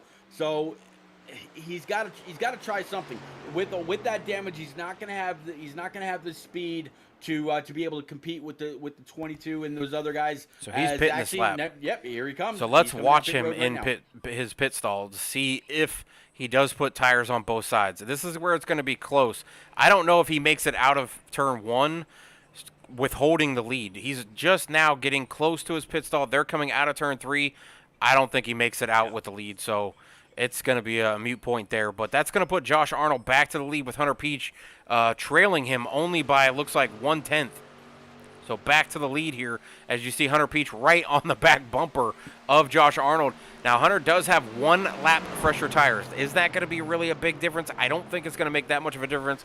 Byron Jones, though, could play a part in this. Also, Cole Snyder sitting there in 4th, a teammate of Josh Arnold's. Now, Byron and Josh Arnold, last time we were here in the Xfinity Series, both wrecked from the front row, middle of the race. Josh Arnold and Byron collided coming off of turn 1. Josh came up a little bit, Byron came down a little bit, met in the middle, and both of them spun out and wrecked. And that was the calamity that caused Josh Arnold to then have to go to the back of the field, got into another incident, and basically took him out of the race. Now, does Byron get up here and battle it out with Josh Arnold? I know we talked about it before the race, and he was like, I didn't cause that wreck. It wasn't me, and I was messing with him a little bit. Yeah. Now, is that in his head? Does he come up here and battle Josh Arnold for the lead, or does he completely erase it and say, that was a month ago. That race has nothing to do with this race. No, they say drivers have the memory of an elephant, and that's 100% true. While he may remember it, and yeah, we were talking about it in pre-race a little bit. I think that's all water under the bridge. I think that that's bygones be bygones. Now, will Josh Arnold forget about it though? Yeah, I think so. If he sees that 44 to his outside, knowing what happened last time. Does he think about it at all? Does he, have flashbacks to, I was this close last time, and there's Byron on my outside. But Hunter Peach is going to try for it as well. So that's what all 4 of these guys have a part to play in this. And I don't know who's going to come out if we go green the rest of these 10 laps to go now.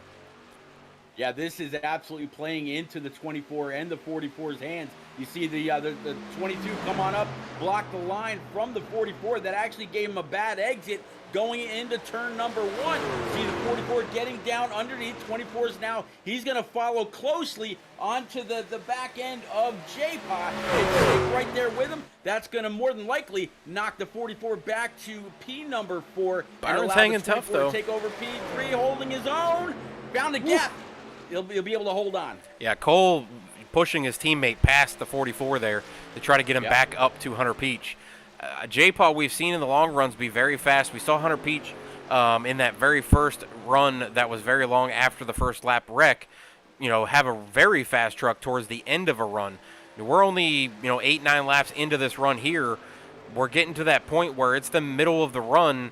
Who's going to have the faster truck down the line? Does Josh Arnold fall back into place right now, use the rest of these laps to draft, pay attention to what Hunter's doing, seeing where maybe Hunter's a little faster, see where he's making up time, see where, Josh actually makes up a little bit of time where he's a little better, and try to use that to his advantage coming down to the last lap? Does he give a bump to Hunter Peach? We see him snaking down from turn 1 and 2 again to try to break the draft. Does Josh Arnold give a bump to Hunter Peach to finally get that first win at Pocono Raceway in turn down for what?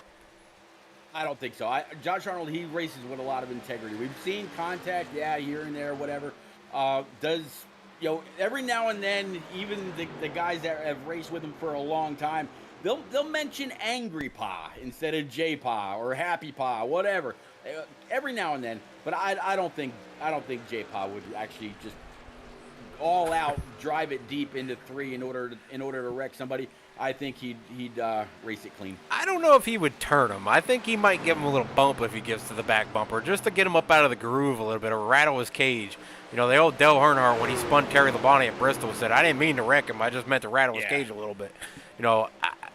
SS Motorsports out there in chat says, "Schwack him." So I think we can all agree. J-Paul wants this win so badly. He's led so many laps tonight. This would be another one that could slip through his fingers. Yes, he's going to come home second, but being the bridesmaid is not the best thing to be, especially on a track where you were that fast. You've led all the laps. You've been up at the front. Do you want to come home looking at the back bumper of the 19 or the 26 of Hunter Peach? Hunter's won so many races throughout this thing, and he's also sitting third in points, 7 points back from J-Paw, who now sits second. Nate Lehman, who's the one who's fighting for second place, sitting right there in 11th. So this is going to move probably Hunter Peach up past Nate Lehman and close in even closer to J-Paw with leading these laps. But I think J-Paw's probably got the bonus points for most laps led down already. Yeah, I tell you what, they're snaking and trying to break the draft, not only on that very, very long front stretch, but they're doing it on the back stretch as well before they get to the tunnel turn. J-Paw is trying to do everything that he possibly can to make sure that nobody's got any kind of a hook on the back end of that double deuce. Good job by him, because he's doing that, but also still managing to get into a spot. I was watching this hard racing between the 16 and the 44, right behind the leaders, and yeah, pretty tight. We'll just say that. J-Pot lost a lot of time there in turn 2. I don't know if he just slid up out of the groove there and got close to the wall and had to let off, but Hunter nailed turn 2, and it allowed him to stretch his lead out to almost a second, and J-Pot closes back in turn 1 here. J-Paw's been very good in turn 1. He's been very good through turn 2 as well, but that last one was not very good. So hopefully he learned from his mistake right there in turn 2 and gains his time back up onto Hunter. I know Cole's probably hoping he could get to the back bumper of Josh Arnold and push him up towards Hunter Peach to try to help his fellow teammate to get his first win of the season in turn down for what? He's the only driver in the top 5 who does not have a win. So, and he's leading the points. So that just tells you how consistent Josh Arnold has been throughout the season. I mean, he's been second over and over and over in the Xfinity series. He's been second in the Truck Series 2 seasons in a row to Hunter Peach. So does he really want to finish second? I don't think so, but he's going to have to make up some time here as he's fallen off just a little bit out of turn 3. Yeah, just as I said, even though he's snaking and doing everything that he's got to do to be able to hold on, and just ended up losing the lead. But Hunter Peach, he's pulling away a bit. He's got just about a good second up on J-Bond now. As you see it kind of dwindle a little bit from just about a full second down to 9/10. But Josh Arnold, Cole Snyder, Kyle Taub, and Byron Jones, again, rounding out your top 5. Biggest mover, if we actually had one right now, or if that was the thing here in turn down for what? Chase McGuire, brand new driver to turn down for what in that number 79 Chevy Silverado, sitting at P number 6, 11 spots up. Good job for him.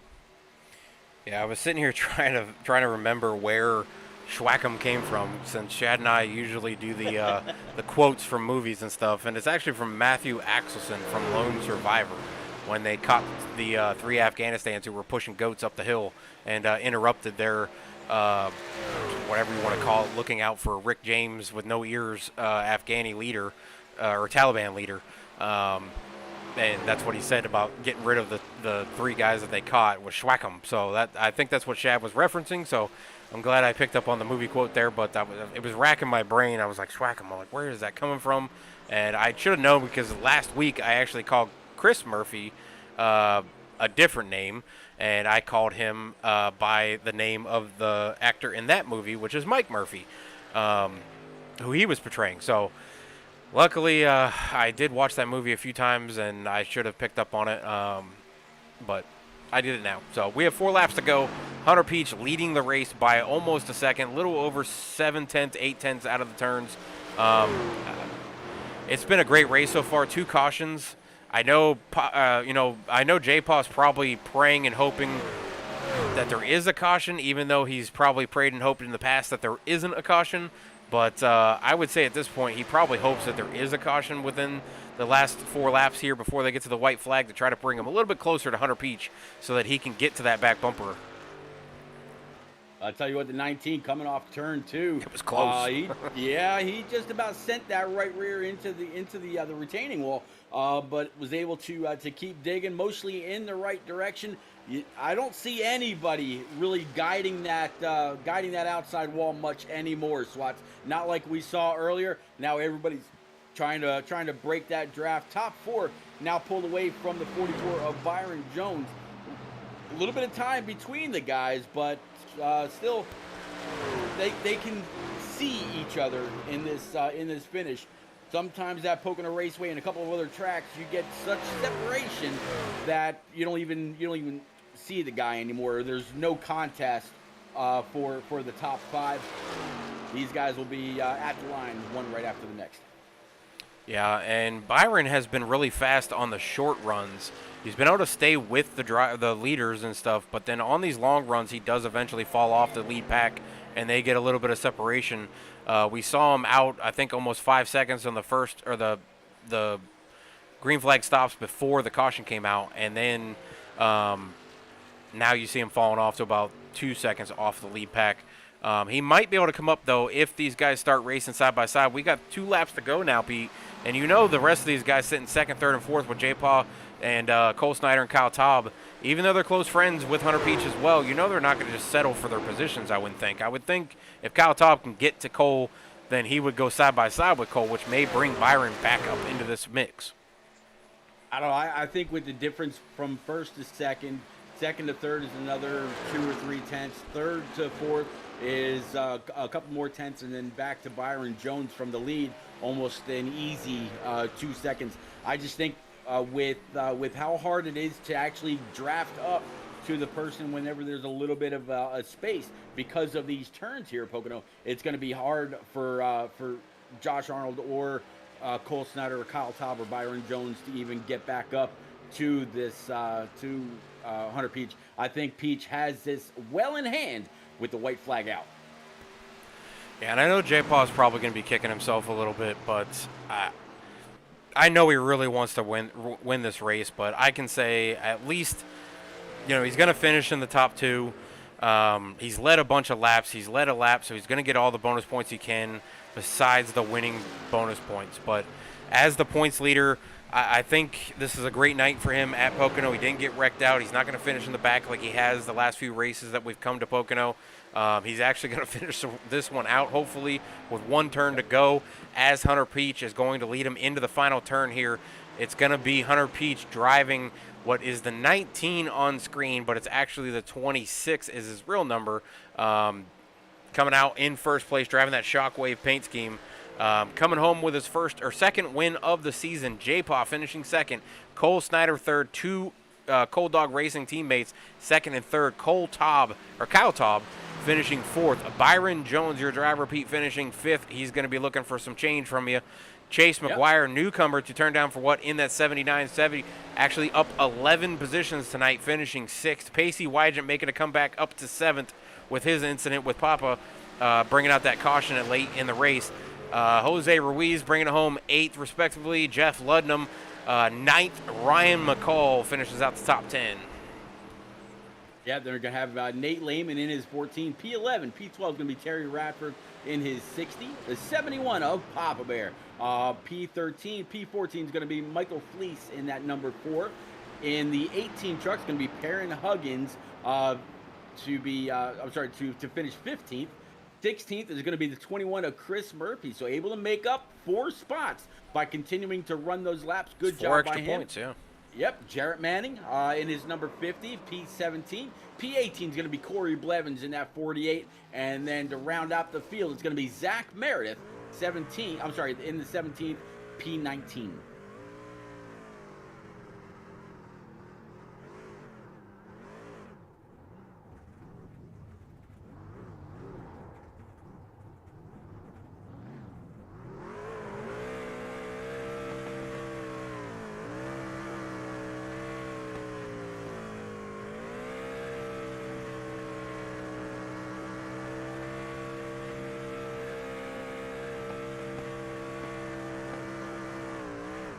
That's a pretty cool shot, not touching the wall, just letting it eat across that start stripe to celebrate his win.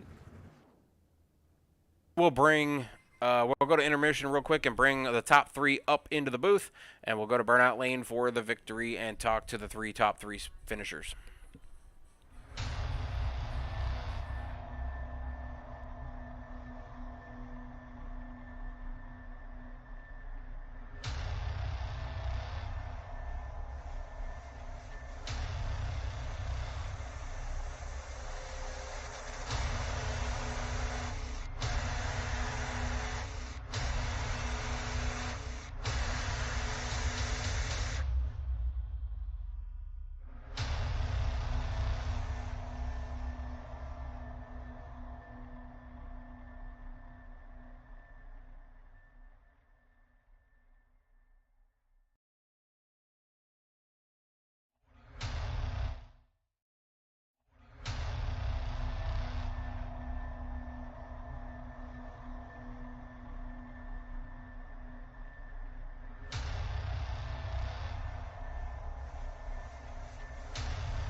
All right, everybody, welcome to Burnout Lane. We got the top 3 finishers in the booth tonight. That's going to be Cole Snyder finishing third, Josh Arnold finishing second, and Hunter Peach coming home with the victory tonight at Pocono Raceway. Pete, go ahead and take their third place finisher, Cole Snyder. All right, Cole Snyder, it's repeat, buddy. Good to actually get a chance to talk to you. You brought that number 24 Millsap Graphics Silverado home to P3, so great podium spot. It's going to be a good points night for you as well. Tricky Triangle wasn't too bad on you tonight. It seemed like you and Josh Arnold were really working pretty well together after that last or the second caution came out, and then of course through pit stops you got a little bit of separation. All in all, end to end, you were able to find each other one more time. Was there any conversation of trying to line back up through the snaking on these straightaways to get back up to Hunter and see what you guys were able to do with him at the end? No, we're just trying to have fun. This track is kind of just draft, and once it gets to green flag, you're kind of just driving. But no, we were just trying to have fun, drafting with each other. We're all friends, you know. J22 is my teammate, so we were working together. But yeah, I mean, it's Pocono. It's fun. It's all about saving those tires, about when you pit and who you're drafting with, and when you can take the runs. But first, I want to apologize to Chris Murphy. I think I got into him with that first caution. I took it 3 wide. Everyone knows how Pocono is. You try to make these moves when you can because you don't know how long a green flag run is going to be. So I got a little aggressive there early. I shouldn't have. I apologize to him and whoever else got in that accident. But yeah. Well, man, it's gonna be great for you. I mean, yeah, it was unfortunate a little early, but I agree with you. When the tires are new, you got to try to go for those spots, even if it's not a conventional area, or even if you think it might be a little early to pass. You got to do it while the rubber is still good and everybody's somewhat close together, because once you get into those long runs here at Pocono, you get very spread out. It's very hard to make passes. Congratulations on your top 3. Any quick shout-outs for you, sir? Hey, thanks, guys. Shout out to Peach. The kid is on a rail, man. You can't beat him. Shout out to him. Shout out to Josh, Kyle, Chase McGuire. He's a new guy tonight. He's in our friend group. He ran great tonight. Shout out to him. Nathan Lehman, Zach Meredith, the whole squad out there, and you guys, of course, and just everyone. I shout out everybody. There you go. Well, Sweats. There's this guy, he goes by J-Pot, Angry Pot, Happy Pot, Josh Arnold. You pick it, you got him. Mr. Josh Arnold, you get a copy. Yeah, I got you. All right, but fairly well. Not as good as you guys on track, though. Yeah, it was definitely a quicker race than normal. The last few races, we kind of went into a little bit of detail throughout the stream, talking about the troubles that you've had at Pocono, as far as getting caught up in other people's mistakes, or you and somebody else just going for the same spot. Yeah, you making your own spots. So we've talked about how you are so dominant at this track. You are a leader at this track. You're one of the guys that everybody looks at. You requested this track to be on the schedule, or proposed to have it on the schedule, or wanted it to be voted on to be on the schedule, however you want to call that. And, we look towards you during practice. We look towards you during the race. We look at you for qualifying. You come out here. You lead a lot of laps. I'm assuming you're probably going to lock up the most laps. I have to go back and look. Obviously, you led the laps, so you're going to get all those bonus points. Unfortunately, you're going to bring home second, or fortunately, you're going to bring home second. Unfortunately, however you want to look at it. I know with you as a competitor, you're probably looking at it as second's not as good as first. You would have got that first win in the turn down for Truck Series this season, but you still come out with the lead in the points by 1 point over Nate Lehman, who fell back to, I believe, 10th tonight. And then Hunter, who you finished right behind, doesn't get the bonus points for most laps. He gets the lap led bonus point and the winning bonus points, but you guys are all close in. I think it's going to wind up being only separating like 4 or 5 points now between you guys. So coming home tonight coming here tonight to Pocono, I know you're out there in Mississippi, but Pocono has always been a track that we know that you come to try to win constantly. Not that you don't go to any track to win, But I talk about you being an all-around driver now. I've been talking about it for weeks.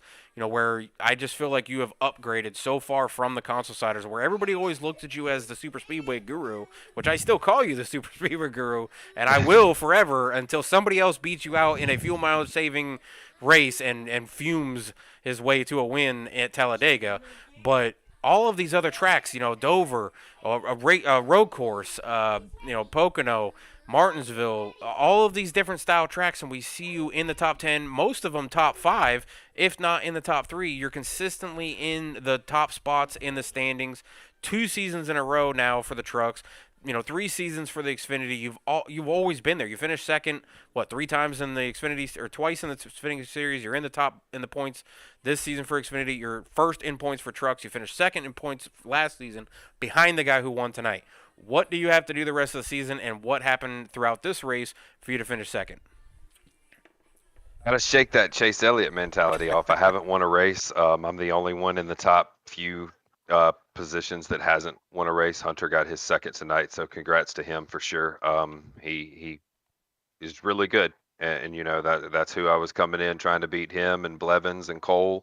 I knew that they would probably be up there, so, and 2 of them were. But I don't know. I think Cole said something about his aggressiveness. I mean, I probably started it. I took Murphy, 3 wide going into 1, and probably just opened up the door.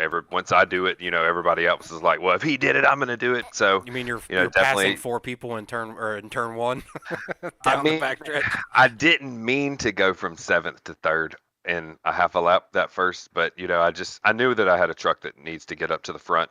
I knew it's competitive. This is one of my favorite tracks, Cole's home track. So of course he wants to win when we come here. I want to win when we come here, and Peach always wins when we come here. So none of us are ever. Peach is the only one that ever leaves happy. But no, I'm excited. I'm a little bit better. A little bit better than I was the last time I finished second in a truck here. So, yeah, I mean, thank you to you guys for coming out. Look forward to going back and watching the race as always. Just going to try to, go to next week and try to hold on to that points lead. I've got Griff and Hunter right there behind me. Once it updates, they'll be, Yeah, Hunter's actually 4 points back from you. Nate's 9 points back from you. Yeah, one bad. I mean, that lap 1 incident with me taking Murphy and then Cole taking Murphy, and then whatever happened there really put him behind. But only being 9 points out, still quite a few races left. I'm just gonna have to go out and try to grab as many points as possible, because Peach is going to be right there to the closer at the end of the season. He always comes and snatches it from whoever's leading the points in the last couple of races. So got to look out my rearview mirror at him. But just thanks to Mike Campbell for having this league. Thank you to the 19 people that came out to race. Well, I know a lot of people hate the track, but still to have 19 people come out, I hope that means a lot to Mike, because try to get going. 2 cautions, not too bad. I hated the second one because me and Peach had a pretty sizable lead up there, but Sorry. No, you're good, Mike. You're good. I swear. But I was already saying, I was like, okay, if we're gonna go back to last Xfinity race, caution on lap 79 when we're going through the tunnel turn. So, but just thanks to everybody. Like Cole said, thanks to everybody who watched, shows up to these things, and always thanks to the broadcast and league management. Well, we go to Gateway next week. What do you got for Gateway? It's a tricky track, in my opinion. It was one of my favorites on the console days when it was nice to run. On the console side. Yeah, but I always did the fuel mileage game there, so going to be interested to go and see. And now, I ran like maybe 4th, 5th, 6th. It's not like I was just like tearing it up, but a lot of the times I would end up trying to play that strategy game, and it helped me a couple of times. But no matter what, Cole owes me one from 3 years ago at Gateway, and our group says that if we owe somebody else one, it has to be at that track. So I do look, next week be on the lookout for Cole behind me, and he might push me through a corner once or twice, to pay me back. But I kind of lost him a race and a championship there one time by trying. I swear to God, I was trying to pull over and go through the grass through turn 1 and 2, but his focus was on me and not the guy he was racing, and just had a bad corner. So he definitely owes me. Probably put me into pit road wall. That's how bad he owes me at that, losing a championship. So, but no, thanks again to you guys, and congratulations, Hunter and Byron and Kyle, who also finished in the top 5. Well, we appreciate it as always. You guys put on a show, especially big thanks to Mike, Papa Bear, putting all you guys on track. 19 of you guys showing up, I appreciate it.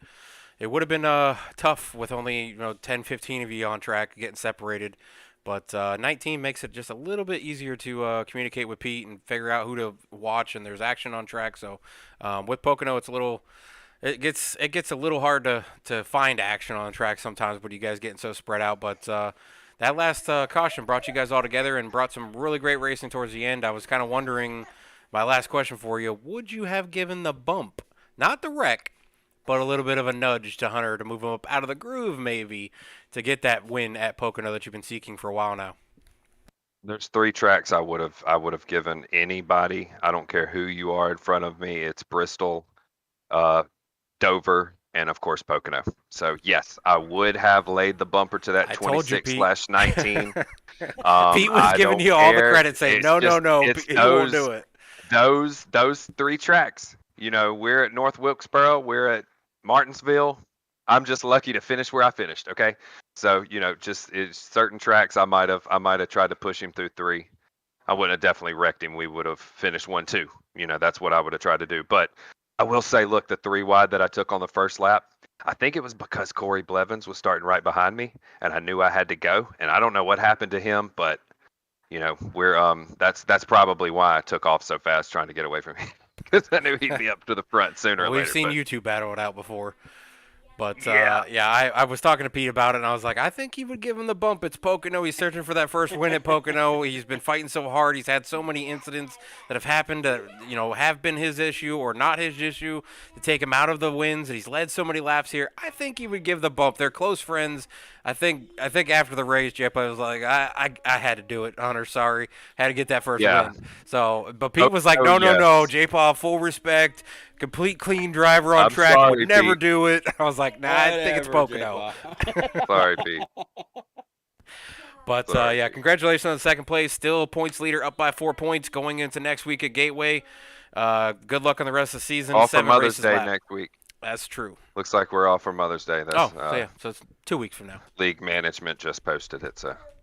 I'm glad for that. That's a good idea. Oh yeah. I don't think we thought of that before. So my mom will be excited. Actually, no, it is on the schedule. We did not have it on the schedule for that week. So yeah, 2 weeks from now, you'll catch us at Gateway. Pete, go ahead and take our winner tonight, Hunter Peach, bringing home his second win of the season. Does this spark a trend for Hunter Peach to get back to that double-digit win or closer to that double-digit win that he had last season? I tell you what, Hunter Peach, another great race. I mean, it just seemed like that 26 almost belongs in the front, irregardless of the drive and the passion that a lot of these other guys have for Pocono and a few of these other tracks. You definitely seem to be a formidable opponent no matter where you go. You were able to get on by the Double Deuce with about 10 laps to go. I thought you might have gone out and maybe even pulled the trigger a little early, but you were able to get on by and actually put about a second or so on the 22. A little bit of a battle, a little bit further back between the 26 and the 44. I'm sorry, the 16 rather, and the 44, and then the 24 and the 44. So the top 5 behind you and J-Paw were really battling hard. Did you think that at some point maybe J-Paw would have backed up to the 24 and just tried to run you down that way? A little bit of teamwork, or was it just smooth sailing with all that clean air on the front of your Silverado? Well, I mean, it was just trying to. Clean air definitely helped a little bit, but I do know I had, I think, a lot fresher tires than Josh did, so I might have made a little difference, but I thought I made the move a little too early, and I had to snake the whole last 10 laps. Now to like the Oh, longest yeah. 10 laps I raced.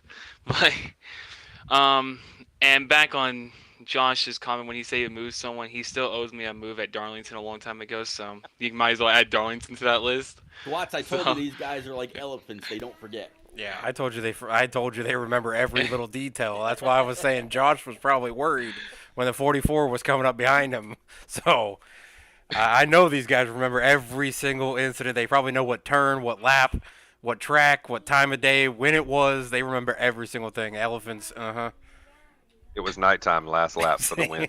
See? So, But Hunter no, Biggs, and yeah, sorry, go ahead.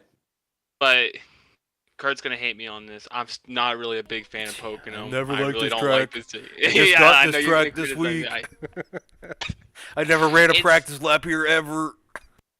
It's fun to drive, but it's like it's not one of those top tier tracks that I enjoy racing just because it's more like just single file, kind of like Indy is. It's not one of those exciting ones like a Darlington or like Bristol or Daytona. I mean more of those fun ones that are like multi groove you can run anywhere. I'm just not really a big fan of those one grooves. I mean they're not bad. I know Gateway's gonna be the same way. Absolutely hate that track on the Xbox days. iRacing is not that bad, but in the trucks it's fine. Cup cars it's a pain, but yeah, it's basically just just getting clean air. I definitely felt like was a big advantage. Turn 3 definitely struggled in big time. J Paul was definitely good to there and Cole, and for some reason was stuck in the 19 car, so kind of dedicating this win towards Jake. Raced it kind of for him. Get the 19 car finally victory lane. But what were you gonna ask me, Pete? Oh no, I was just gonna say. So with a week off, any special preparation getting ready for the next race? Or you're pretty comfortable going forward? Come back here on Friday and race Pocono again. But Well, not fair really enough. any preparations. I mean, it's All Gateway. I don't know. You can really prepare for it. It's Pocono. basically tight. J Paw's gonna dump him first lap so he doesn't have to deal with him no more. Well, no, big congrats, man. Very, very tight points battle going forward, and yeah, we'll see you in a couple very short weeks. I will shout out you and Kurt for broadcasting this and everybody watching and all of my friends, Josh, Cole, all y'all, and feels nice to not really the right car, but get the 19 in victory lane for Jake. So Oh, now hopefully he's gonna say he it's can for still. Jake. Well, He told me during the I get- race, mid-race, he was like, "Don't put that on me. Don't do it. Don't say What? it." No.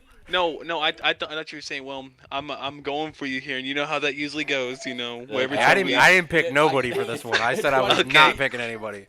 That's what I thought asked you were me, Pete, going who do you to. have tonight? And I said I'll go with the 21. What happens? He's out the first lap. So yeah, It doesn't work. I won't do that again. Every time you're in a booth with Kurt and you say someone's name, bad things are bound to happen. Hey, sooner don't or put that later. on me. Don't put that on the broadcasters. Hey, I've We been did there have a race twice, where we picked okay? like 6 different people throughout the race, and every time we picked somebody, it was I like think that next it was corner they spun Vegas. out. It was Vegas. I'm pretty sure it was Michigan. I don't know. It's one of those two. I don't know. There's like That's some crazy. there's some like negative stuff or something like that. I don't know what it is, but it's Hey, I went over to Never SRN on redeemed Thursday, me. my very first broadcast there, and picked the driver. I had no clue who he was, and he won the race. So it ain't me. I'll say it's my co-commentators. How about that? You guys, I'll you let guys you are know. bad After at bad you've done juju it a with while, picking. it's bound to happen. But yeah, But- congrats, Yeah, congrats Hunter on that second win.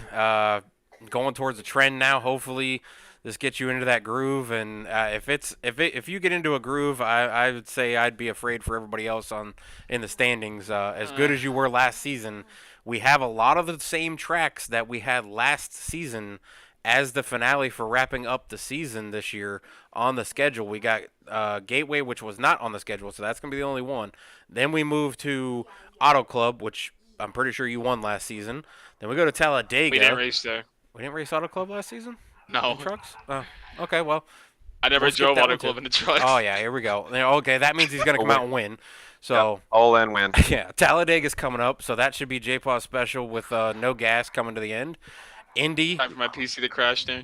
Bristol, which is another J-Paw track, as he said he will wreck somebody, who doesn't matter who it is, coming to the finish. Michigan, which I'm pretty sure you're good at, and Charlotte. Is your brother's track? Yeah, well, I we'll was see saying if he that's the makes it to that one. I place don't I know will if he wreck my can. friends. He won't wreck your friend. Okay. I will wreck my friends, Oh, not you'll wreck anybody your else. friend. Oh, We'll try to pass everybody else cleanly. He's gonna 'cause wall they ride might it. get out and beat my butt on pit yeah. road. He's gonna So wall Angry ride Paw is going to Bristol. come out during that race. But yeah, it's going to wrap up a good rest of the season. 7 races to go. You are sitting second now, 4 points back from Josh Arnold. Only a few points out in front of Nate Lehman, who didn't have the best of races tonight. I think you're only 7 points out in front of Nate. You guys were separated by only 7 points going into this race. Now you guys are separated by 9 points together. So this is turning out to a pretty good season here. Yeah, absolutely. And I points are actually just got updated a now? message from somebody asking what actually ever happened to Perrin Huggins. Turns out that he actually had an issue going down pit road. It gave him a penalty even as soon as he started getting on the brakes, and once he got to his pit stop, his race was over. So iRacing kind of cut out on him. If for anybody out there in chat, that's old PTH to go from back on console. No wonder days. that name sounded But familiar. yeah, Perrin Huggins ended up having an issue with his iRacing. Yeah, so points are coming down to the nitty-gritty here with 7 races to go. Some really good tracks coming up. Some tough tracks that are going to be drivers' tracks where you're really going to have to put some oomph into that wheel to make it around a lot of these tracks and come home with good points. But you guys have been very, very consistent. Obviously, like J-Paw said, he's one of the few in the top 10 that doesn't have a win. Byron's another one now moved up to 5th place, does not have a win this season. So there's a few of you in the top 10 now that do not have wins. But there's only one with multiple wins, and that is Hunter Peach after tonight. So congratulations on the victory. We'll see what happens in 2 weeks at Gateway after next week's week off for Mother's Day. Make sure you go out and celebrate all the moms out there. I will especially be celebrating my wife, who became a mom last year. So I will definitely be trying to treat her, and we'll see what we can get done for her next weekend. And all of you guys go out there. I know J-Paw's got a special mom out there that comes out and sits in chat sometimes. So make sure everybody treats your mom good next weekend, and we'll come back in 2 weeks. And Pete, we'll go down to Gateway and see what kind of action we can have down there for 130 laps May 15th. Catch us always at 9 p.m. start time, 9:10 start time. Just depends on how I'm feeling that night on Sunday nights. But you can also catch me tomorrow night for HTL's iRacing League at Indianapolis. Corey Kobe, otherwise known as Watt Racing, 2-time series champion from NNR in the Truck Series, going for his first iRacing League win at his home track, his favorite track, the track kind of like J-Paw tonight trying to win Pocono. See if he can bring home that victory tomorrow night at Indianapolis. And there's a bet going on in the league of whoever wins that race will have to post a video of themselves drinking milk at the end of the race. So we'll be able to get that posted up on Twitter as well. But come on out tomorrow night. Obviously, anybody in the league here, as always, I've got open spots in the booth. Hunter's joined me a couple times. Zach Meredith's joined me. Steven Synopsis, who had iRacing but recently does not have iRacing anymore, has joined me a couple times. Got a few spots coming up for different races. Talladega's coming up, so it'd be nice to have that one and only Super Speedway guru jump up in the booth if that's possible. But Indianapolis tomorrow night, so if you want to jump in the booth, let me know. Yeah, Pete, and any last words? I'll actually be over with Shake and Bake at the famed Rockingham at 8:30 p.m. Eastern. So we've actually it's kind of funny, Swats and I, we've been reaching out afterwards. Whoever's been done first, we've been kind of rating each other's streams. So yeah, if you come out with me before he kicks off, I may actually help you, pick up the last, or if you're with him, maybe come on over with me later on in the race as well. But Swats, buddy, thank you very much for having me one more time here for Turned Down for What. It's a lot of fun as always, sir. You almost said it. Almost. Yeah. Almost. No, it's always a lot of fun, week in and week out. Whether it's It was Turned Out weird for What, not seeing Shake you for and 3 Bake, weeks. or ARCs or SRN or wherever we're both at. It's been a pretty fun season all the way around. Absolutely love having you at the booth. It's a pleasure having you at the booth every week. I have so much fun in the booth with you talking back and forth. We go on our little tangents about different things. So if you rewatch the stream and you listen to a lot of NASCAR details or information or stats, not our fault. We just love NASCAR so much. So we got a little bit of a tangent talking about NASCAR, trying to figure out if what car was driven before the Toyota Supra, and it turns out it was the Toyota Camry. So in the Xfinity series is what we were talking about. But yeah, so love having you in the booth. Love being here at Turn Down for What. Got multiple leagues. You're in like 5 or 6 during the week. I'm in about 4 during the week. So I will catch you again tomorrow night, 8 p.m. See who I have in the booth tomorrow night, and then I'll see you again Thursday night for SRN. There you go. Catch everybody in 2 weeks.